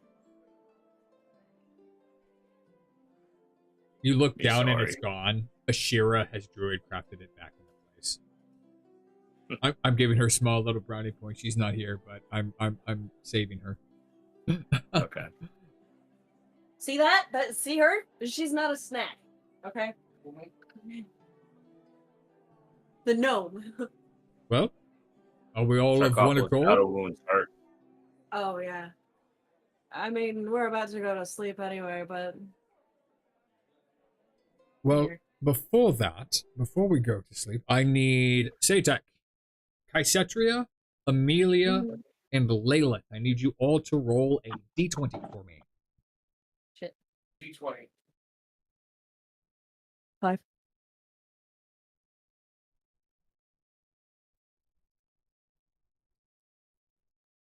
What we can exactly find it. No worries. It's on the left-hand side. The Oh, one that's that looks awesome. like the big old fucking dice. Let's see, I'm just. Hold on.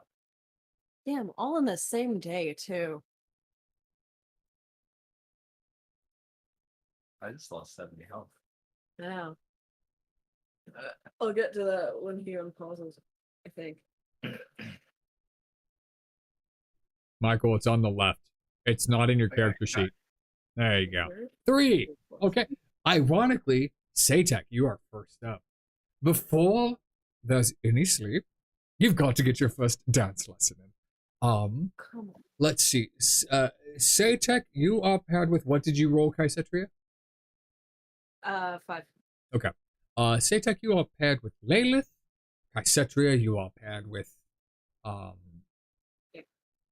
Amelia. And away we go. And give me 1 second. I am going to turn on. Yeah, that was obnoxious. What was obnoxious? Kaisetria's Cure Wounds, and now I'm hearing Zara's music, even though I muted the fucking thing. Well, that I can't help you on, because I am playing the Zara Stray music, but that's also 1 second. I wanted not That Zara makes me a little more Stray. comfortable. I wanted more dancey music, but I'm trying to find my dancey music.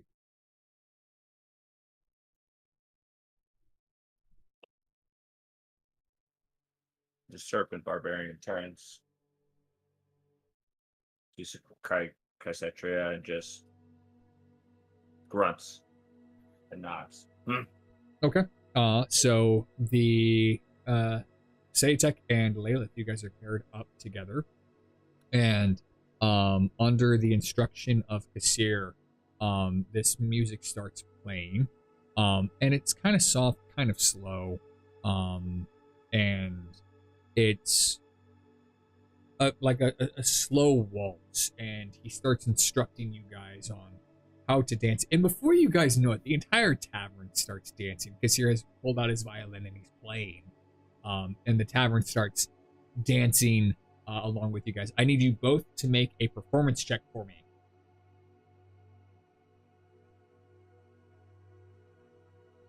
Nice. Quite quickly, you guys find that once you establish what the rhythm of the music is, that you're able to quite easily fall under the direction of Kasir, who is guiding you through the syncopation with the beat, and he gives you guys a verbal affirmation that you're doing well, and then yells out, "Okay, next 2." And Kaisetria, you and Amelia hit the dance floor. This is a lot harder. Amelia, because you still currently have a bow strapped to your back, and Kaisetria, you currently have your armor equipped. But you guys are whirled out into the dance floor by the crowd that is forming in this tavern. I need both of you to make performance checks as well. Where is my... There we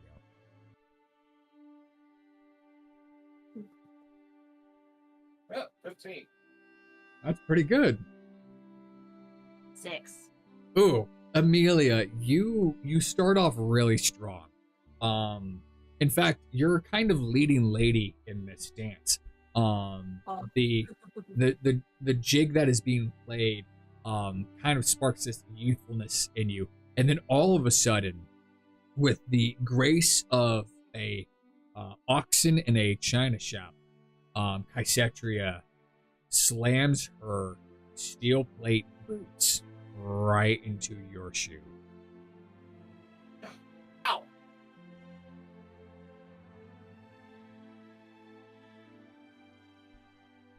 Kaisetria, make Okay, another performance check for me.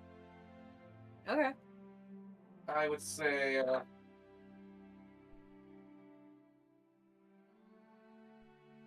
3. Oh no. Amelia? Oh, am I supposed to make a performance check Yep. too, or? Yep, make a performance check. Okay. Because you can still save this with a natural 20. That's a natural nope. She stepped Oh, on your no. foot so hard that she broke a bone. And Oh! as you are stumbling around, you know that feeling like on a merry-go-round or one of those like death trap like circular devices at children's playgrounds that spin really fucking fast. You guys are picking up speed and momentum mainly because your weight is off balance. You are thin and light and lithe, and she is in plate mail. So as she spins you around, it is like a slingshot effect. And Kaisetria, you accidentally let go. Not intentionally. And Amelia, with the broken bone in your foot, you are unable to stop yourself. And you go careening into a table at full tilt. I need you to make a dex saving throw at disadvantage. Dex saving throw. Yep. And then hold down left control when you click your dex save. That should roll it at disadvantage. Advantage? Yep. It's not working, so just go ahead and click it one more time. I don't know why your disadvantage never works. Okay, so with disadvantage, you rolled a 10. The DC to beat was a 14. So you do crash into the table, and you will take 5 points of bludgeoning damage as you have smashed your face into the chair. And for Kaisetria, I need you to make, I'm going to call this an embarrassment check. Because you are heavy-footed, I need you to make a charisma saving throw. It's the same DC, but yours will be a straight roll. Oh, because you have a broken bone. 5. Yeah, you'll take the same 5 points of psychic damage as the entire tavern is laughing at you. I need you both to make one more performance check. Unfortunately, Michael, you will make yours at disadvantage because you have a broken bone. You broke one. Yep, one more performance check. Sweet, 15. God. Your first one's not bad. You roll it again. We take the lowest of the two. Wow. Hell yeah. Wow. So your lowest of the two was an 18, but with an 18 and a 15, you guys somehow managed to put it together. It's uncomfortable, and Kaisetri, it's feels very foreign, clanking around in your armor. And Kassir at a couple of moments gets a little frustrated with the two of you, but eventually you guys pick it up. And Kaisetria, for you, it's like the dance of battle almost, where you have to remember to keep your weight centered over your feet in the armor that you're wearing. And for Amelia, it's more like dancing through a forest path as you're dodging roots and you're ducking under vines. And you guys eventually find your rhythm and you are able to successfully complete the tune. And Kassir stops his violin music and goes, "Oh, okay. Definitely a dress for you. Definitely not plate boots. Satek, those moves. I'm quite astonished. Wherever did you learn to dance like that?"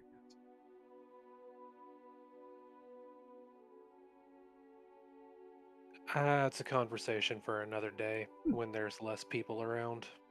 Fair enough. Layla, you also did quite well. I wasn't necessarily expecting that out of you, but, I mean, light on your feet, as it were.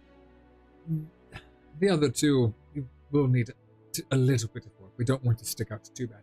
Also, why are you hopping up and down, Amelia? She broke my f***ing foot. Oh. And Amelia has like peeled off her leather boot, and her ankle is broken, like bad. Like you stomped the shit out of it.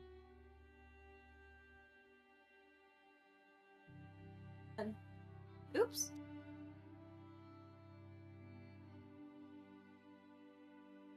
Well, I'm in a lot of pain right now.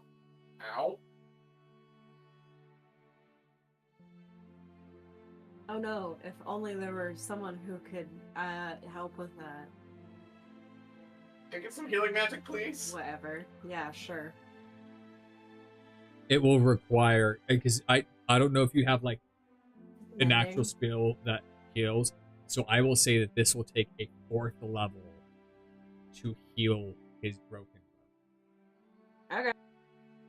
Just to make it fair. We could do a 5th level. That'll work.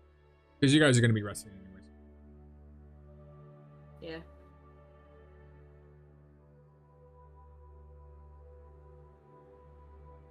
Oh, thank you. Yeah, and the thing though is, Amelia, you're kind of not given any warning. There's no like bite down on this belt, and you hear the auditory and physically painful cracking of your bone back into place, and it makes you scream at the top of your lungs and almost faint from the pain, because out of nowhere it's like somebody grabbed your leg and straightened it out. There was no warning, no bite the pillow. Yeah. How you like it? Only what? Well, that's true, but this was much less enjoyable. Oh. Well then, no one died, though it was kind of touch and go there for a moment. Tomorrow, 7 a.m. sharp, will be your guys' next dance lesson. We will then go to the tailor's and pick up our outfits, which I'm quite looking forward to. I haven't had a new suit in so long. And then, classes in the evening. Until then, I mean, you guys are obviously free to do whatever you would like. Try not to die, try not to get eaten by any more vampires. And with that, I think it's time for bed. And Kassir closes up his violin, puts it in his case. Avala, a moment of your time before we rest, if I could.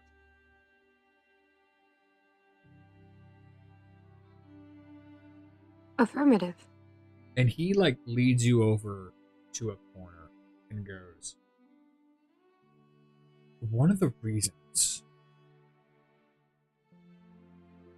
that I have you on the strike team is your magical capabilities. One of the things that we are up against is apparently the vampires that we are tasked with helping track down are utilizing some sort of magic that is able to force transform people into additional vampires. And the city has not been able to figure out why.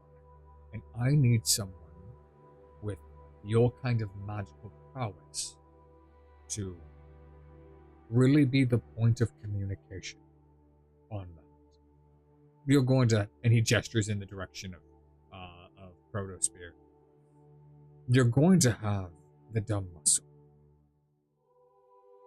However, this is a moment where your magical aptitude can quite thoroughly shine.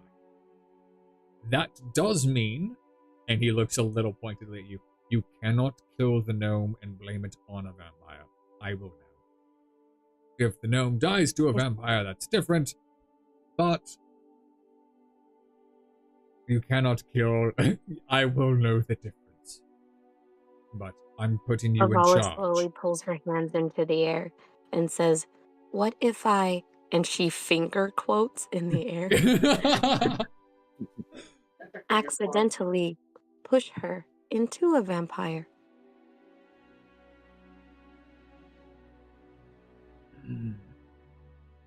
Kassir, like, brings you in closer and taps you on the chest. And a function that you did not know existed pops out as a small hologram. And it replays that scene. You will not be able to lie to me, Avala. You have a memory bank. How do you think you function? And he, like, taps it back, and it, like, closes up inside of your chest. That's why you have a memory. There stored iteration upon iteration. But it would be funny, don't get me wrong. I watched the image, and you know how, like, when someone says something stupid, you slowly kind of, like, turn your head? Yeah. I just kind of, like, slowly lift my head. And then slowly cock it to the side. How did you do that? That was for so many things. Think of it as a... How shall I put this? Can I do it to myself? I try to do it to myself. I don't even wait. I just try to do it to myself. Nothing happens. Tink, tink, tink, tink, tink, tink, tink, tink. entrusted me with a bit of a secret is not really a good word to describe it, but I'm going to use the word secret. He entrusted me with a secret about you, well before your time, that allows validation of one's experience, if it will. It's why you're able to learn and grow. It's one of Berda's proudest achievements. You are built upon iteration and iteration and iteration of previous generations, and their collective knowledge has been used to transform you into the Avala that we know and love.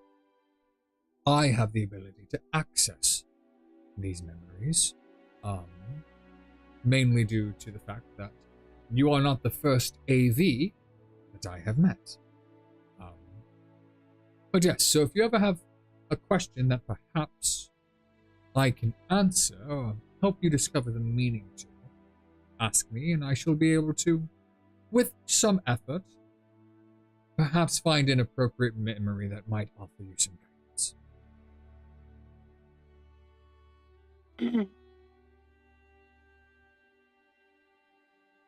Can you do that for the memory I'm thinking of currently?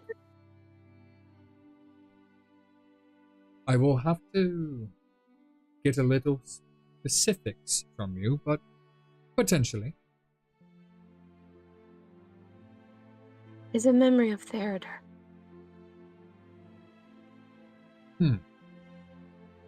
Kassir reaches out a hand, and he activates your core. And the first one he tries to access, like, flashes red with an error. Locked down. And he goes through a couple of these until he gets to one. And it's this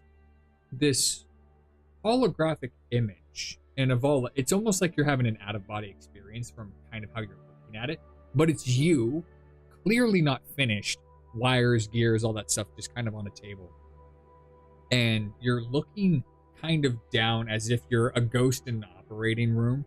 And you see this tiny little gnome working on you, like crawling all over the gears and tightening things. And he stands up and he wipes the sweat off his brow. And you just hear this voice that is love and tenderness. And he says, "She will have no idea how proud I am of her. She is the finest person I have ever created." And then it fades.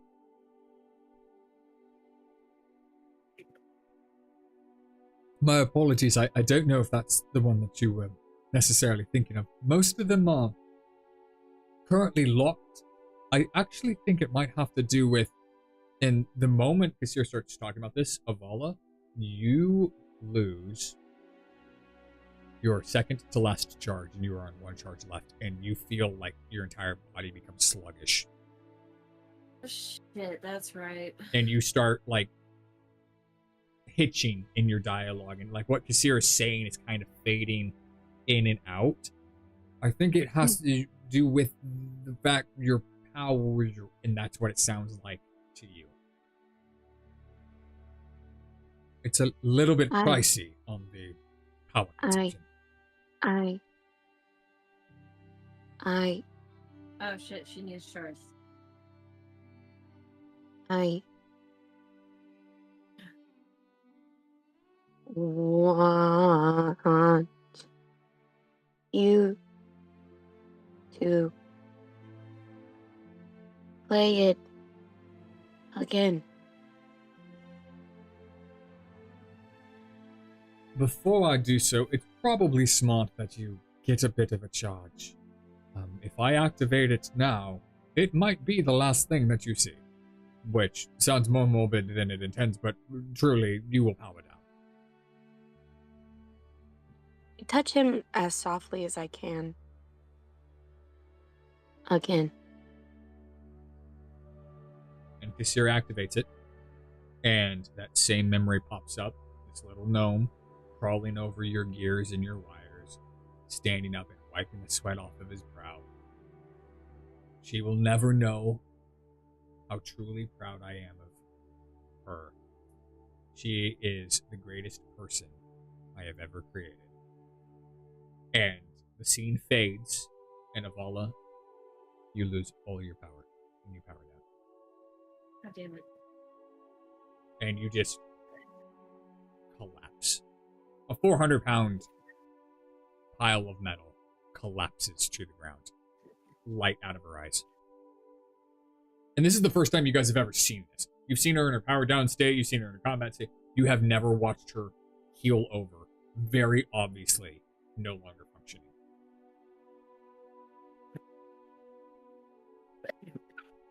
Seer. I did warn her.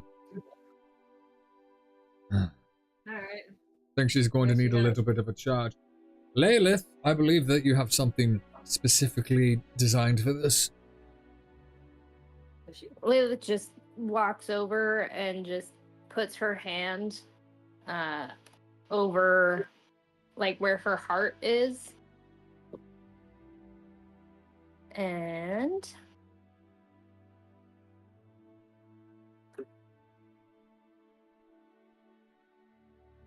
cast.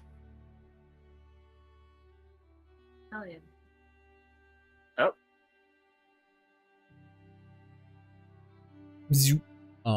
And I need you to roll a D10 for me. It's like a defib. She runs on electricity. Oh. Oof. Oh, that's rough. Oh. Avala, you Oh, have no. gained 1 day of a charge. Your eyes, like, electrify, snap back, and you just kind of, like, transformer, like, pop things back in place and stand back up. And you're still sluggish, though. You feel the same as before. In fact, you don't remember ever hitting the ground.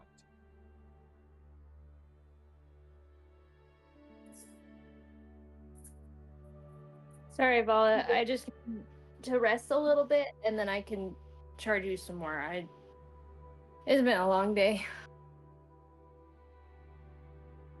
I just kind of don't even say anything. And I turn and find a quiet spot. I wonder what that was all about.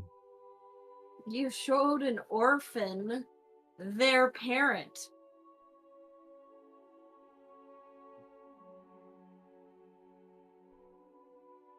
No, you guys are freezing. Hang on. There, you're back. You guys all went like straight potato mode for a brief second. Well, that's a interesting end to the evening. We will definitely need to make sure that Aval is charged and ready to go. What are we going to do with... Are you a dragonborn? What exactly are you? We know Serpent Warrior thing. What exactly are you? Do you know where you're from? My memory is still somewhat foggy. How far back can you remember? Not much.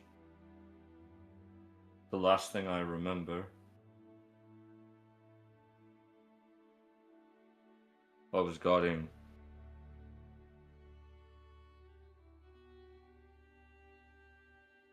something important. Brodo Spear. Make a history check for me.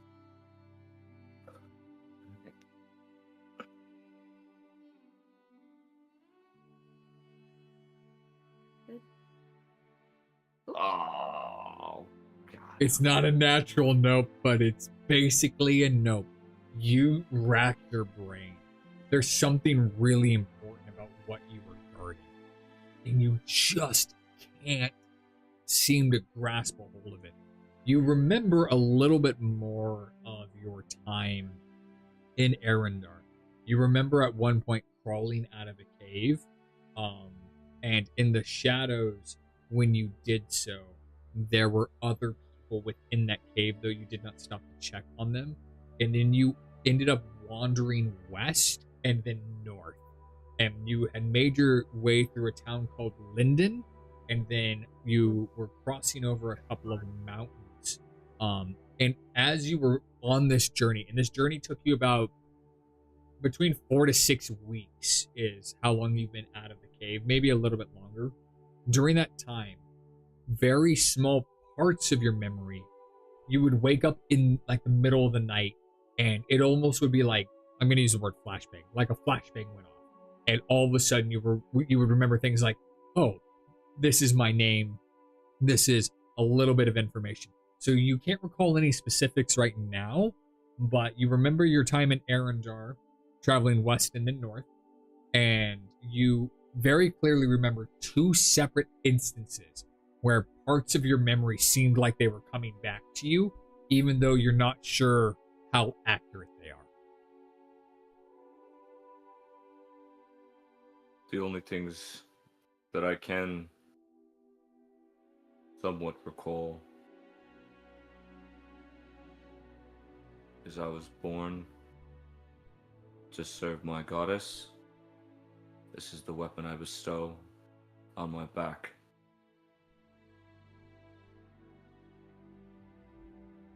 And I was granted as a soldier some important thing to protect. My species is serpentine in nature. Yeah. Come from a far land. That is all I know of myself.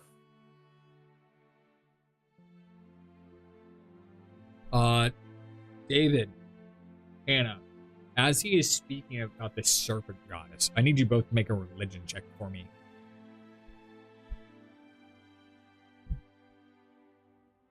Damn. Nice. Wow. Nice. Hell Both of you. yeah. He says serpent goddess. And almost in unison, you guys kind of look at each other, and there's a hint of recognition here. It's not as common of a fable of Centris compared to her usual forms that she takes, but there is some ancient lore that talks about in certain continents and certain lands that Centris is also revered by certain other names, and one of them, you can't recall the name of the goddess itself, but one of the lands reveres her particularly as an incarnation of the serpent goddess. And you hear Centris affirm that in your mind, and you both are given the name Sharima. Both of you get this image of this dry, arid landscape that is the land of Sharima. That is where Cintrus is revered as a serpent goddess. And you realize that Rhodosphere is talking of your god. He serves the same god that you do, though he does not know it. His association to her is different. You both have known her as Cintrus. He knows her by a separate name. But they are the same deity.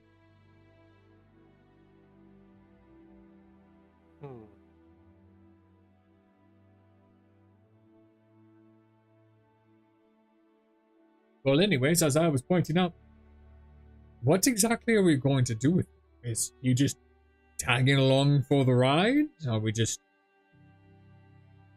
giving him a mani-pedi at the local salon as well? Needs to eat. What do you eat? I guess would be Blood. Yeah, that would... Rats. In the context of like knowledge for you, he eats the same shit that everybody else does. Like bread. Like he's basically he's humanoid in nature, right? Yeah. But so he's serpentine, but he's like not. Imagine a half dragonborn, half human. I know he's full dragonborn in terms of class, but imagine a half dragonborn, half human. So more scales than like he looks like a fucking snake. He's not fully snake-like. I don't have a lot of tokens for half fucking snakes, but he basically is more like a human with scales. Slightly pointed snout. He looks more snake-like, but he is not a snake in the traditional, here's a fucking Death Adder. He's a barbarian, so he's eaten like huge chunks of raw meat. Oh, raw, yeah, 100%. No, he can consume either cooked or raw food without any issue. And if he's eating something like soup, like he can use a spoon if he wants to, but it is much more efficient for him to unhinge his fucking jaw and swallow something whole. Like he could eat the gnome given half an inkling. So maybe that's how you guys get out of the gnome not dying, is you just feed it to the snake.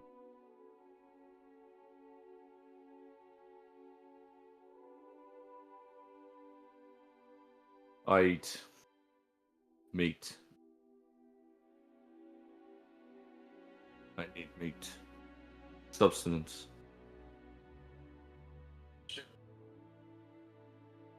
Hey, Michael, if you're talking, you've got to talk into that fucking microphone, man. There's no way that you should be quiet. I can maybe shoot a bird for you with my bow and arrow. We're in a... Yeah, I mean, Michael, you wheel on your back heel and you just fire an arrow into a corner. Roll a D100 for luck. I'm just gonna allow it. Hit a spider.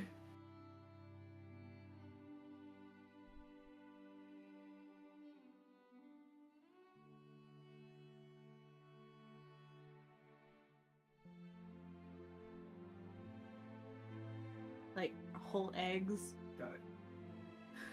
59's not bad. It's not enough to hit an invisible bird, but you do hear like a very solid thunk as your arrow like plants itself into the wall before dissipating into mist. And on where the wall is at is the splattered remains of a small 8-legged creature. Oh no. Oh shit.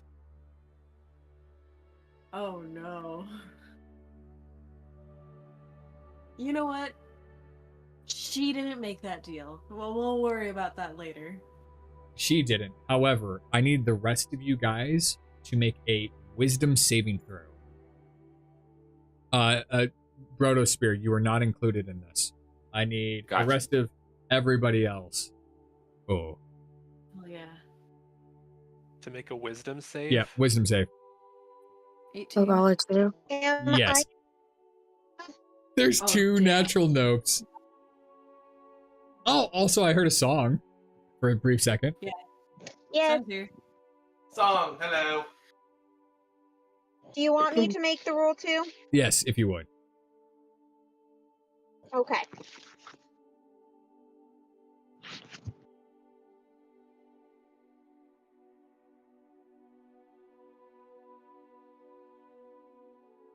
And then, You said a wisdom, right? yep, wisdom save. And then, Jenny, do you need me to make the roll for you? No, I'm looking for my dice. Oh, Hang gotcha. on.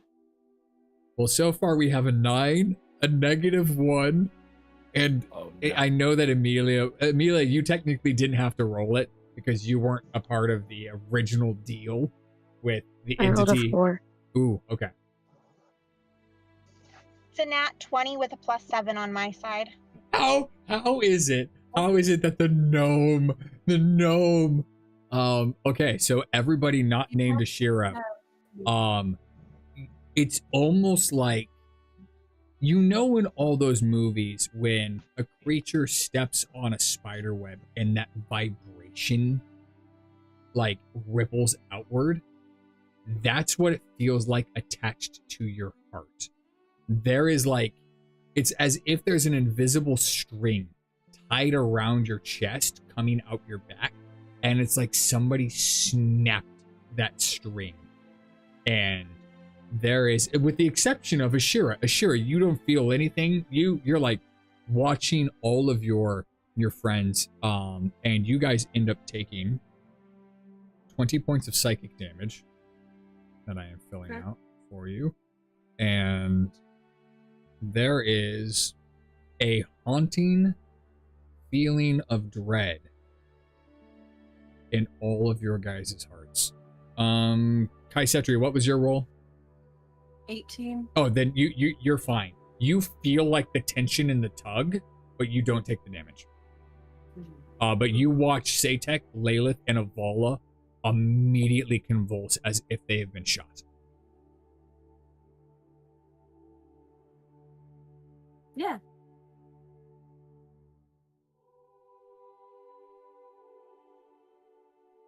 I think we need to persuade a few extra people to go on an adventure. Kassir looks at Amelia. What have you done? And Amelia, you don't understand. You just do something. You're like, I shot a spider off the wall. All I did was just kill a bug. All I did was just kill a bug. I would like to, since I'm standing right next to Amelia, I just want to punch her in the face. Hey, can you fucking not? Yes, please don't. Roll to strike. She misses, or he misses. Amelia, you hear it coming before you see it, and you just kind of instinctively move your head to the side, and Satek's fist launches forward right past your ear. What a fucking nightmare. I'm going to bed.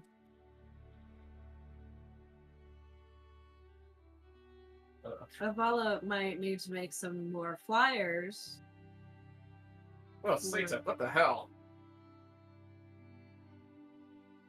Yeah, Satek, what the hell? Yeah, I Satek, mean, what the hell? We don't kill spiders around here. Spiders are our friends and allies. That is right. That is right. Ashira I mean, then maybe immediately transforms into a spider for the rest of the campaign. Brodo Spear. Still hungry. In front of him is 13 fucking plates that have been It's- cleaned out. It's a tavern. Order something. You know what? I'm just gonna order something for him like I should have done in the first place. Well, Satek, are you going to explain why you're throwing punches at Amelia? People make stupid choices. They have to deal with consequences. Yes. Myself You don't- included. But I don't believe Amelia knows what she's done, so unless you want to enlighten her, then maybe keep your fucking hands to yourself. This is the second time you have lashed out in anger. If there is a third, there will not be a Satek anymore. Do I make myself extraordinarily clear? And you look at Kassir, and he's really serious. You threw a punch at him, and he's like, okay. Once, in the heat of the moment. You're now just randomly punching people twice in the span of like 4 hours. So either use your words like a big boy, or leave. There's the door. All right, say less, and I'm going to walk outside. Nice. Oh. Well, don't get eaten by a vampire. Small chance of that. Amelia, come over here for a moment. And Yes. Kassir explains that there are small little spiders that follow the party around because the party made a deal with a drider. And if you don't know what a drider is, give me just 1 second while I go track down my web mother. I might not have my web mother. I don't have my web mother, but basically a drider is this. And the web mother... You type mommy. The web mother Web is mommy. about 4 times the size of this. That is a drider.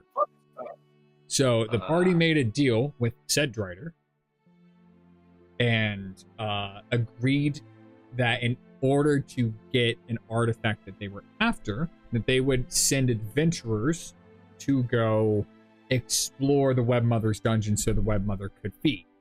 In exchange for not killing her, the web mother would let them go. So they have a working relationship. I will say I don't have my notes open in front of me right now to verify this, but that was not the deal we made. We got the object of our own volition. The deal was that we wouldn't kill her and we would send her adventurers if she stopped targeting the poor innocent orphans of the area. That is part of the deal, but in order for you guys to get into the area where the artifact was at, which was after her area, you would either need to kill her or make a deal with her. So it was kind of like a twofold thing. But yes, she was being fed sacrifices at the time. Part of your guys' deal was that she stops with the sacrifices, you'll send her adults. So anyways, there's small little spiders that that follow the party around. You unfortunately just happened to hit one. And it's not Good job, Ben. it's not that you did it on purpose. It's just that you happened to hit one, and the web mother is very protective of her children.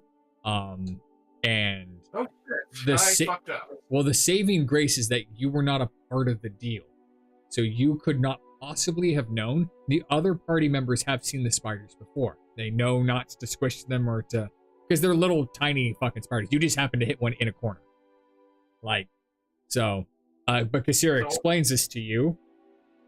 Yeah, because I was wondering, like, wait, was this a deal made before or after I joined the party? Because if it was after, I must have forgot. But if I'm not part of the deal, this was before I joined. This was still in the city of Syrian.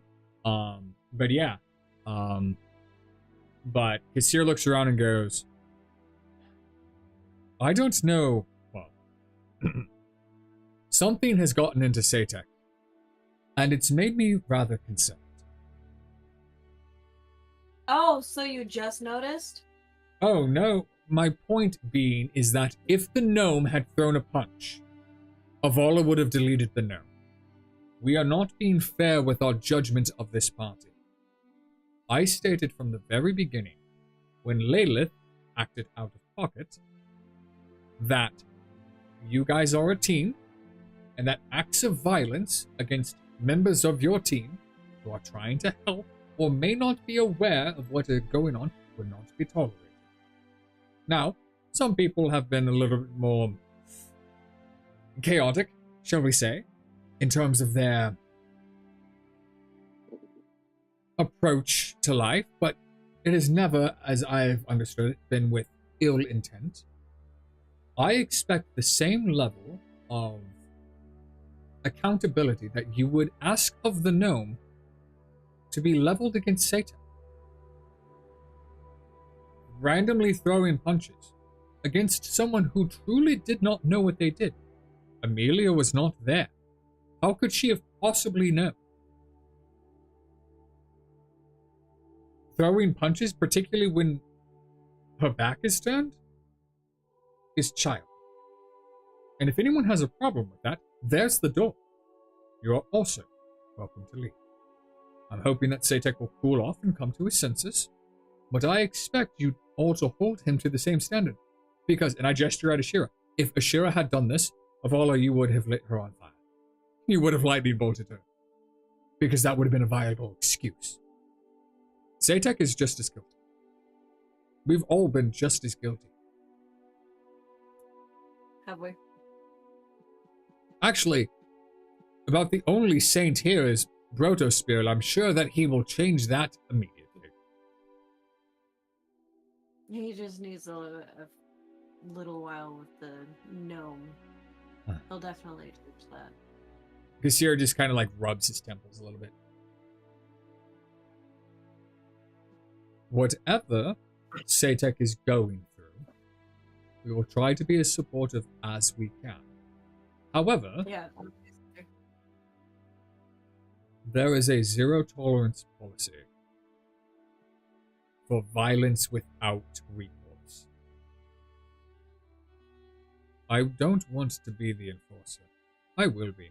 If someone legitimately fucks up and is defiant in their fuck up and refuses to apologize, sure. Beat them over the head with a brick. Teach them the error of the way.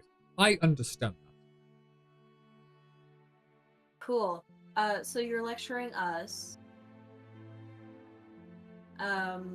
He's more than welcome to go cool off in the 4 feet of snow out there. I wouldn't say that I'm lecturing you, and if it comes across that way, I do apologize. It's more giving you fair warning. I feel like I have had to do this before, and I feel like it wasn't heated before, so I'm just letting everyone know that everyone is on equal terms.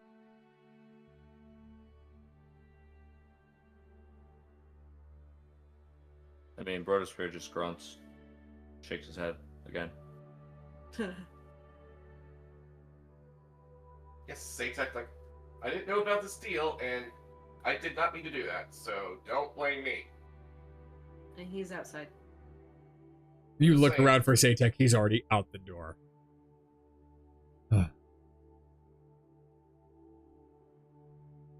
Well then. That being said, Ashira, I'm glad that you're finally participating. You, Avala, Umi, and I gesture to the 6 foot, like, a barbarian, like, serpentine dragonborn, and Brotosphere are going to be doing a strike team tomorrow. Well, actually, it's technically in about 4 days, but, you're going to be apprehending criminals. Kind of.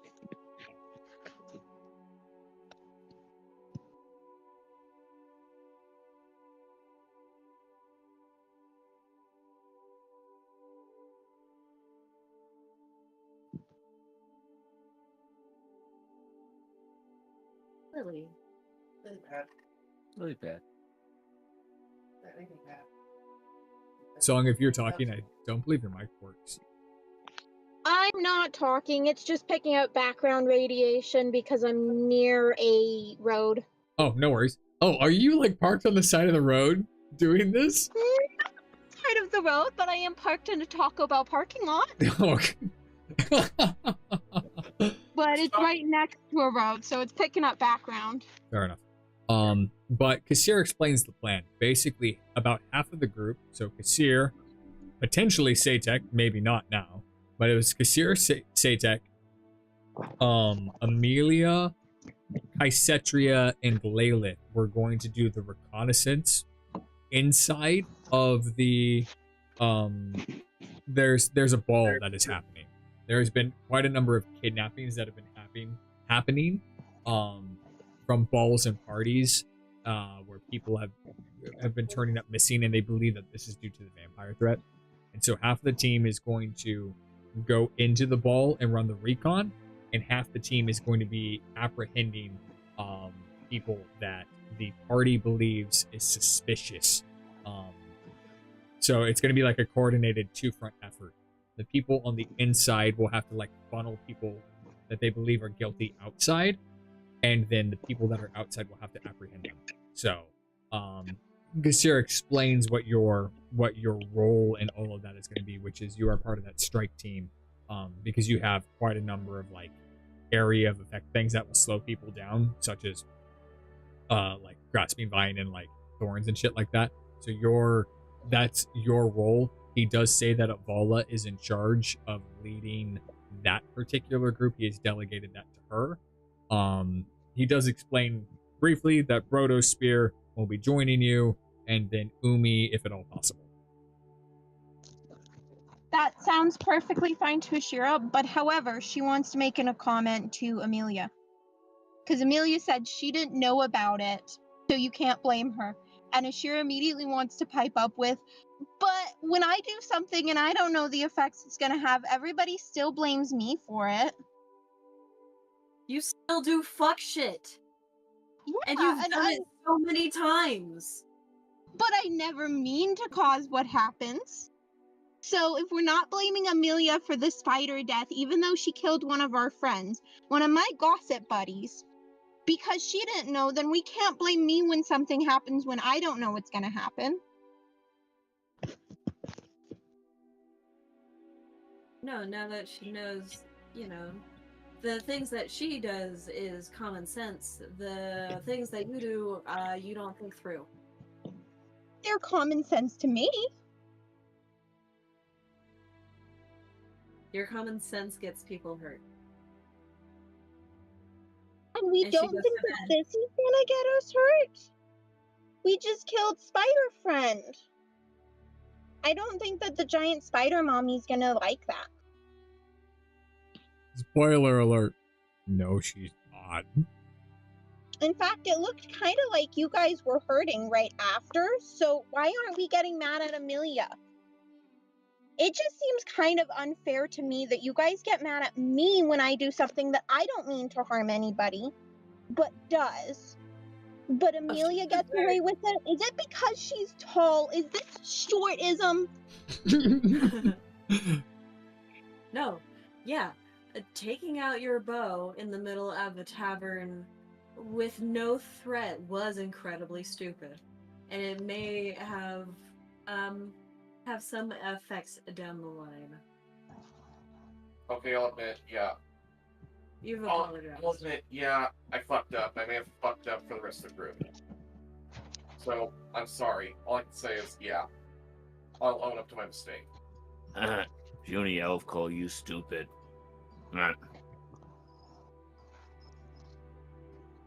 He says around a mouthful of venison. He's got like half an elk. Just slurping out his mouth. Yeah, and just swallows it whole. That's disgusting. Don't talk with your mouth full.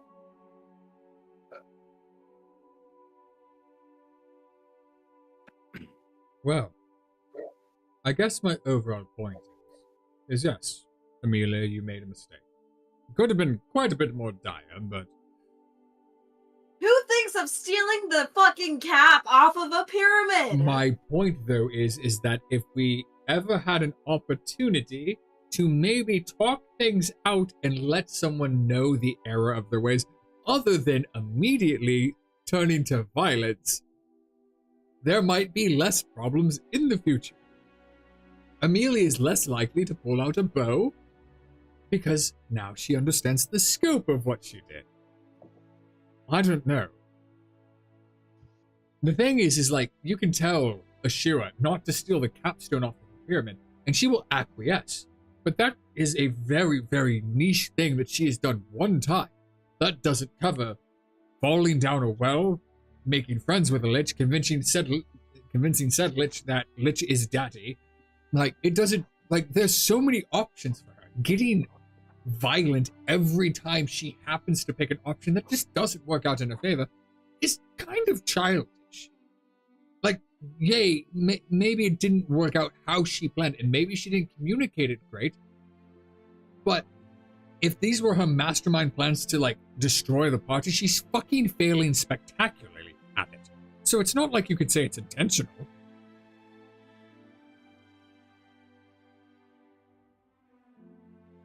No, but it is a habit of hers to run off and do something stupid.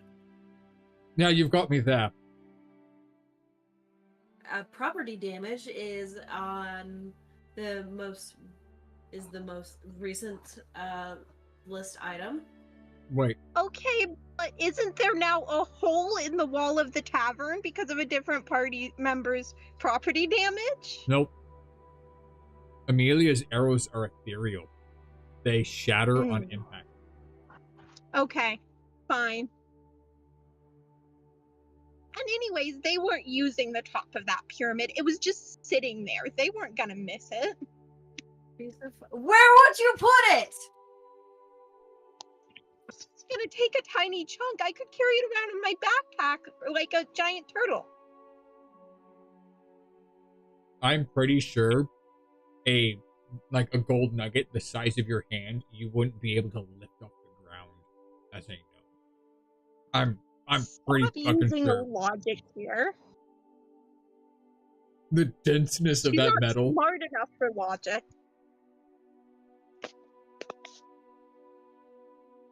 Well, My who knows if Satek is going to come back. Speaking of the devil, Satek, you find yourself outside. The snow's coming down rather heavy. And whether it's frustration at Seer or frustration at Amelia, you've been feeling this sort of anger, just kind of like building inside of you, like slowly. And it's almost this feeling that you get that's like similar to road rage, where you just got this, everybody around me is an idiot and they can't see the bigger fucking picture. And as you're like wandering down this alleyway in the middle of the night, you see a like a small group of like beggars huddled around a fire. And the moment your eyes like sweep over them, that bloodlust rises in you, and you realize that you're starting to get hungry. What do you do? I'm going to ignore the beggars for the time being, and I am on the prowl for people with less than dubious intent. Okay. First off, because I have some frustration to take out because, my party left me on a fucking ship and then I got turned into a vampire. That's true. You are justifiably like, you've been given the shaft. First off, in order to ignore the beggars, make a wisdom saving throw for me. The DC is 10. Because you do have a target already, like, in mind, like an idea of a target, but still, free meal, hard to pass up.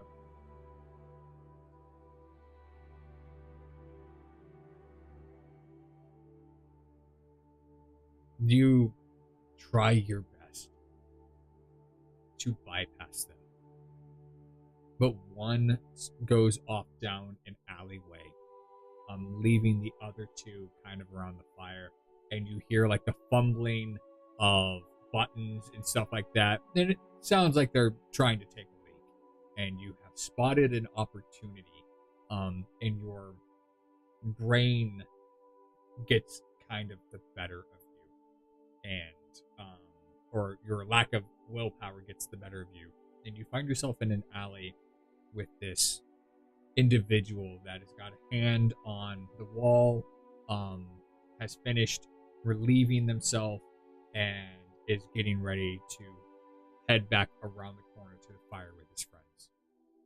I need you to roll an attack for me, please. Let's see. Give me one would this second. technically be like a kiss of death attack since I'm invisible, since it's dark outside? No. This is a actual. Well, you know what? Give me a second. Let me see if I have like a. I'm looking for a generic fucking NPC that I can have you hit. One moment while I go over to my city map. Okay, just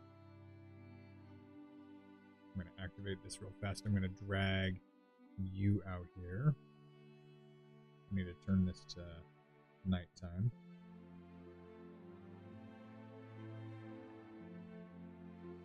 I'm going to put a city tag right about here.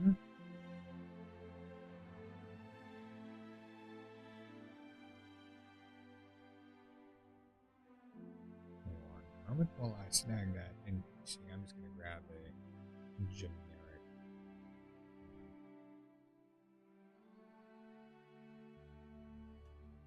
There you go. Yeah, go ahead and roll your Kiss of Death. So just target them and Kiss of Death their ass.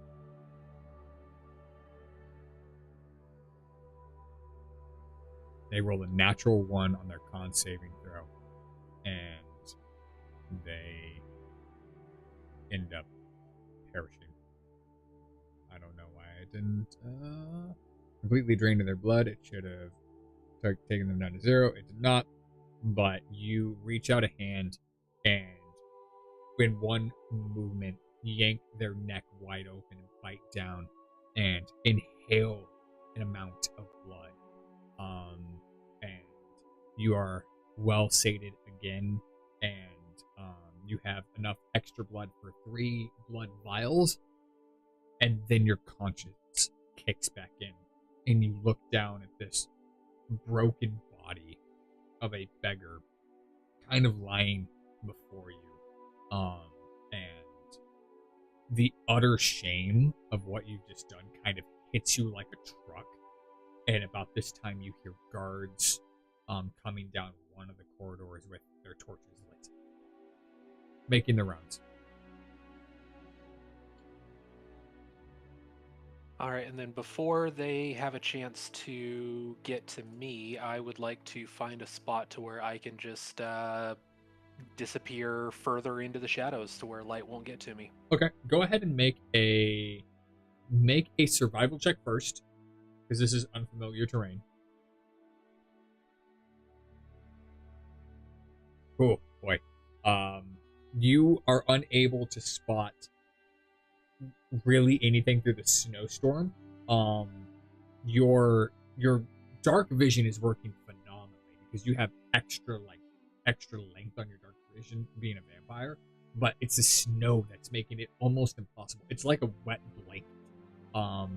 And in kind of a panic, I need you to flip a coin. A 1 is going to take you to the left, a 2 is going to take you to the right. The 2. So you are going to go up and to the right, which is the way that you wanted to go. And as you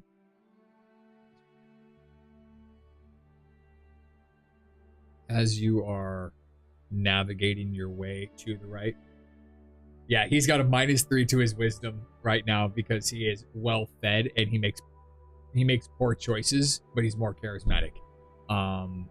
You manage to spot a small little portion of a building that leads into this really tight alleyway. But it looks like that alleyway fades almost into complete darkness. Go ahead and make a dexterity check, an acrobatics check to like weasel yourself in there. There we go. Yeah, you weasel yourself in there just fine, and then go ahead and make a stealth check with advantage. Yeah. All right. Yeah, you managed to hide yourself in this like small little alleyway and then basically blend in with the night. And as this guard is patrolling down, he is going to, because once again it's heavy snow, he is going to make a perception check. He rolled a 9. Fortunately enough, with reliable talent, anything less than a 10 in my proficient skills is coming out to a dirty 20, regardless. Yeah, which is nice. He does not see the corpse lying in the snow, not with his low wisdom or perception roll. So he's going to keep going, and he's looking down the alleys, and he will make one more perception check. Well, your dirty 20 beats a 15. And he pauses for a brief second and kind of like looks down the alley, but doesn't seem to spot you, and he continues on his way.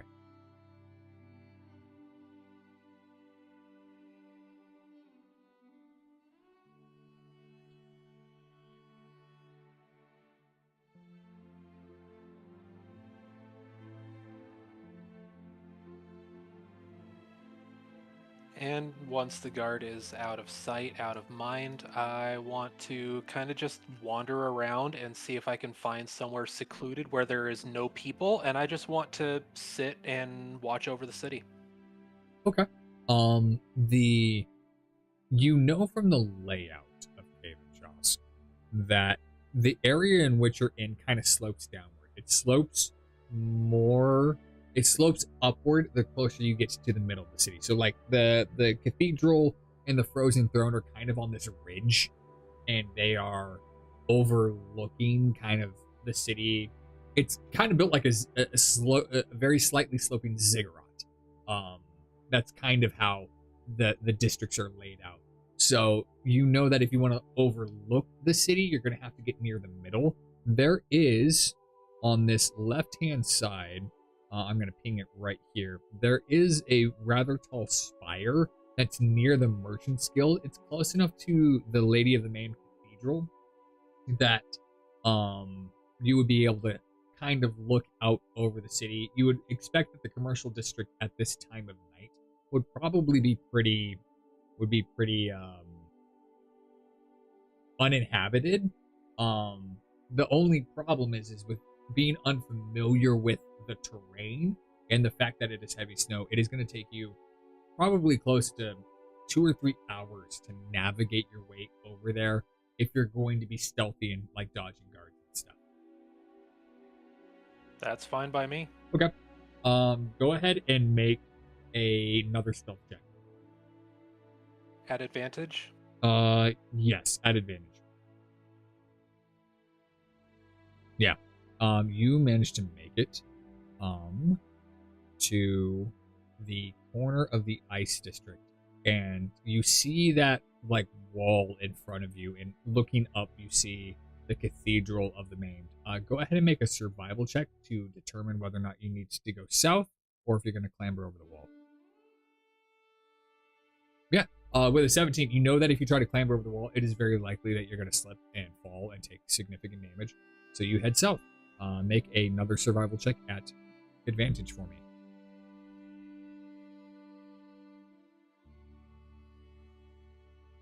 Oh, my apologies. I did not mean survival. I meant stealth check because you had just rolled a survival. Oh, 29, and you make it down the sloping part of the ice district, and then you start making your way up, and you see the frozen throne, and then a patch of trees, the entrance to the cathedral. You're able to make all this out. You're getting kind of adapted to the snow. It's a little bit thinner here, and you see that spire off on the left. Make one more survival check for me. Natural fucking 20. And you navigate your way all the way over, and I will need an acrobatics check to climb up this tower. Boy, reliable talent fucking rocks. And I fucking love it. And you end up, it takes you about 45 minutes, and your hands are kind of cold. Like, you didn't think a vampire could really feel cold all that much. But after about 3 hours of grueling hiding, dodging, wandering the streets, you manage to make it to the top of this tower, and you're pretty high up. You're probably a good 7-8 stories above the ground, and in addition to that, you're on kind of the crest of a slope. So everything to your left slopes down, everything to the right slopes down, with the exception of that kind of center section. And as you are looking over the city, you're struck by how big Cave and Joska is. Having been in Syrian, having been in Dane Hill, you're like, wow, this city is fucking massive. You could fit basically the entirety of Syrian in the ice district alone. Cave and Joska is much larger. And then you see, kind of out of the corner of your eye from your perch, past the frozen throne, you see this gargantuan building, this cathedral, and you remember that your party had been signed up for a tournament, and if you remember correctly, it was in Kavenchosk, and there was a Fighters Guild tournament that was being held in Kavenchosk, and perhaps it's something that you might want to take a look at. But are you looking for anything specific while you're on top of this tower, or? No, I'm just looking out among the city and just wanting to revel in some solitude. Make a perception check for me.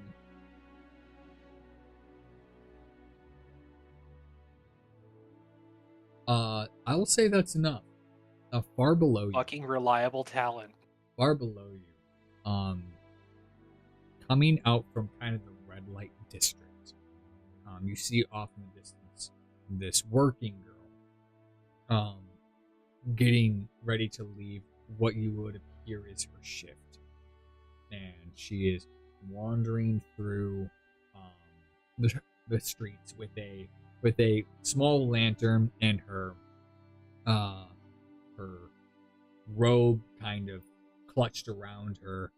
And as she crosses over from the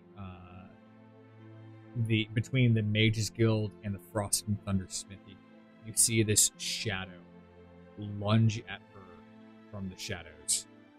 And that is where we are going to end today's session. Next week, or next time we play, because next week is technically Jenny's campaign.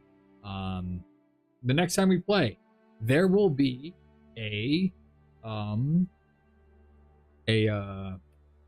ballroom scene. If you would like to dress up, you are welcome to do so. If you want to be your player dressed up for a ball, it doesn't have to be anything super fancy, but if you'd like to dress up, I will be in a suit and a tie. So. Any chance you want to give us a reminder the week or prior to that day? Yep, I will put a reminder in the Discord. So that would be just as a quick heads up for everybody. 1 second while I load up my calendar real fast. I believe that would be the 19th of July. So the 19th of July would be the day that we do that. So anyways, ladies and gentlemen, thanks so much for choosing to hang out with us. It was an absolute blast. Everybody welcome Shane. He's playing the barbarian. He's going to be super fun. I had a couple of ideas of how I wanted to introduce it, and him throwing in the corpse of a vampire was a really fun way to do it. But anyways, we will see you guys next time. The next 2 weeks are Ginny's campaign. I'm very much looking forward to that. But I will be back with more Arendar in about 2 weeks. We'll see you guys later.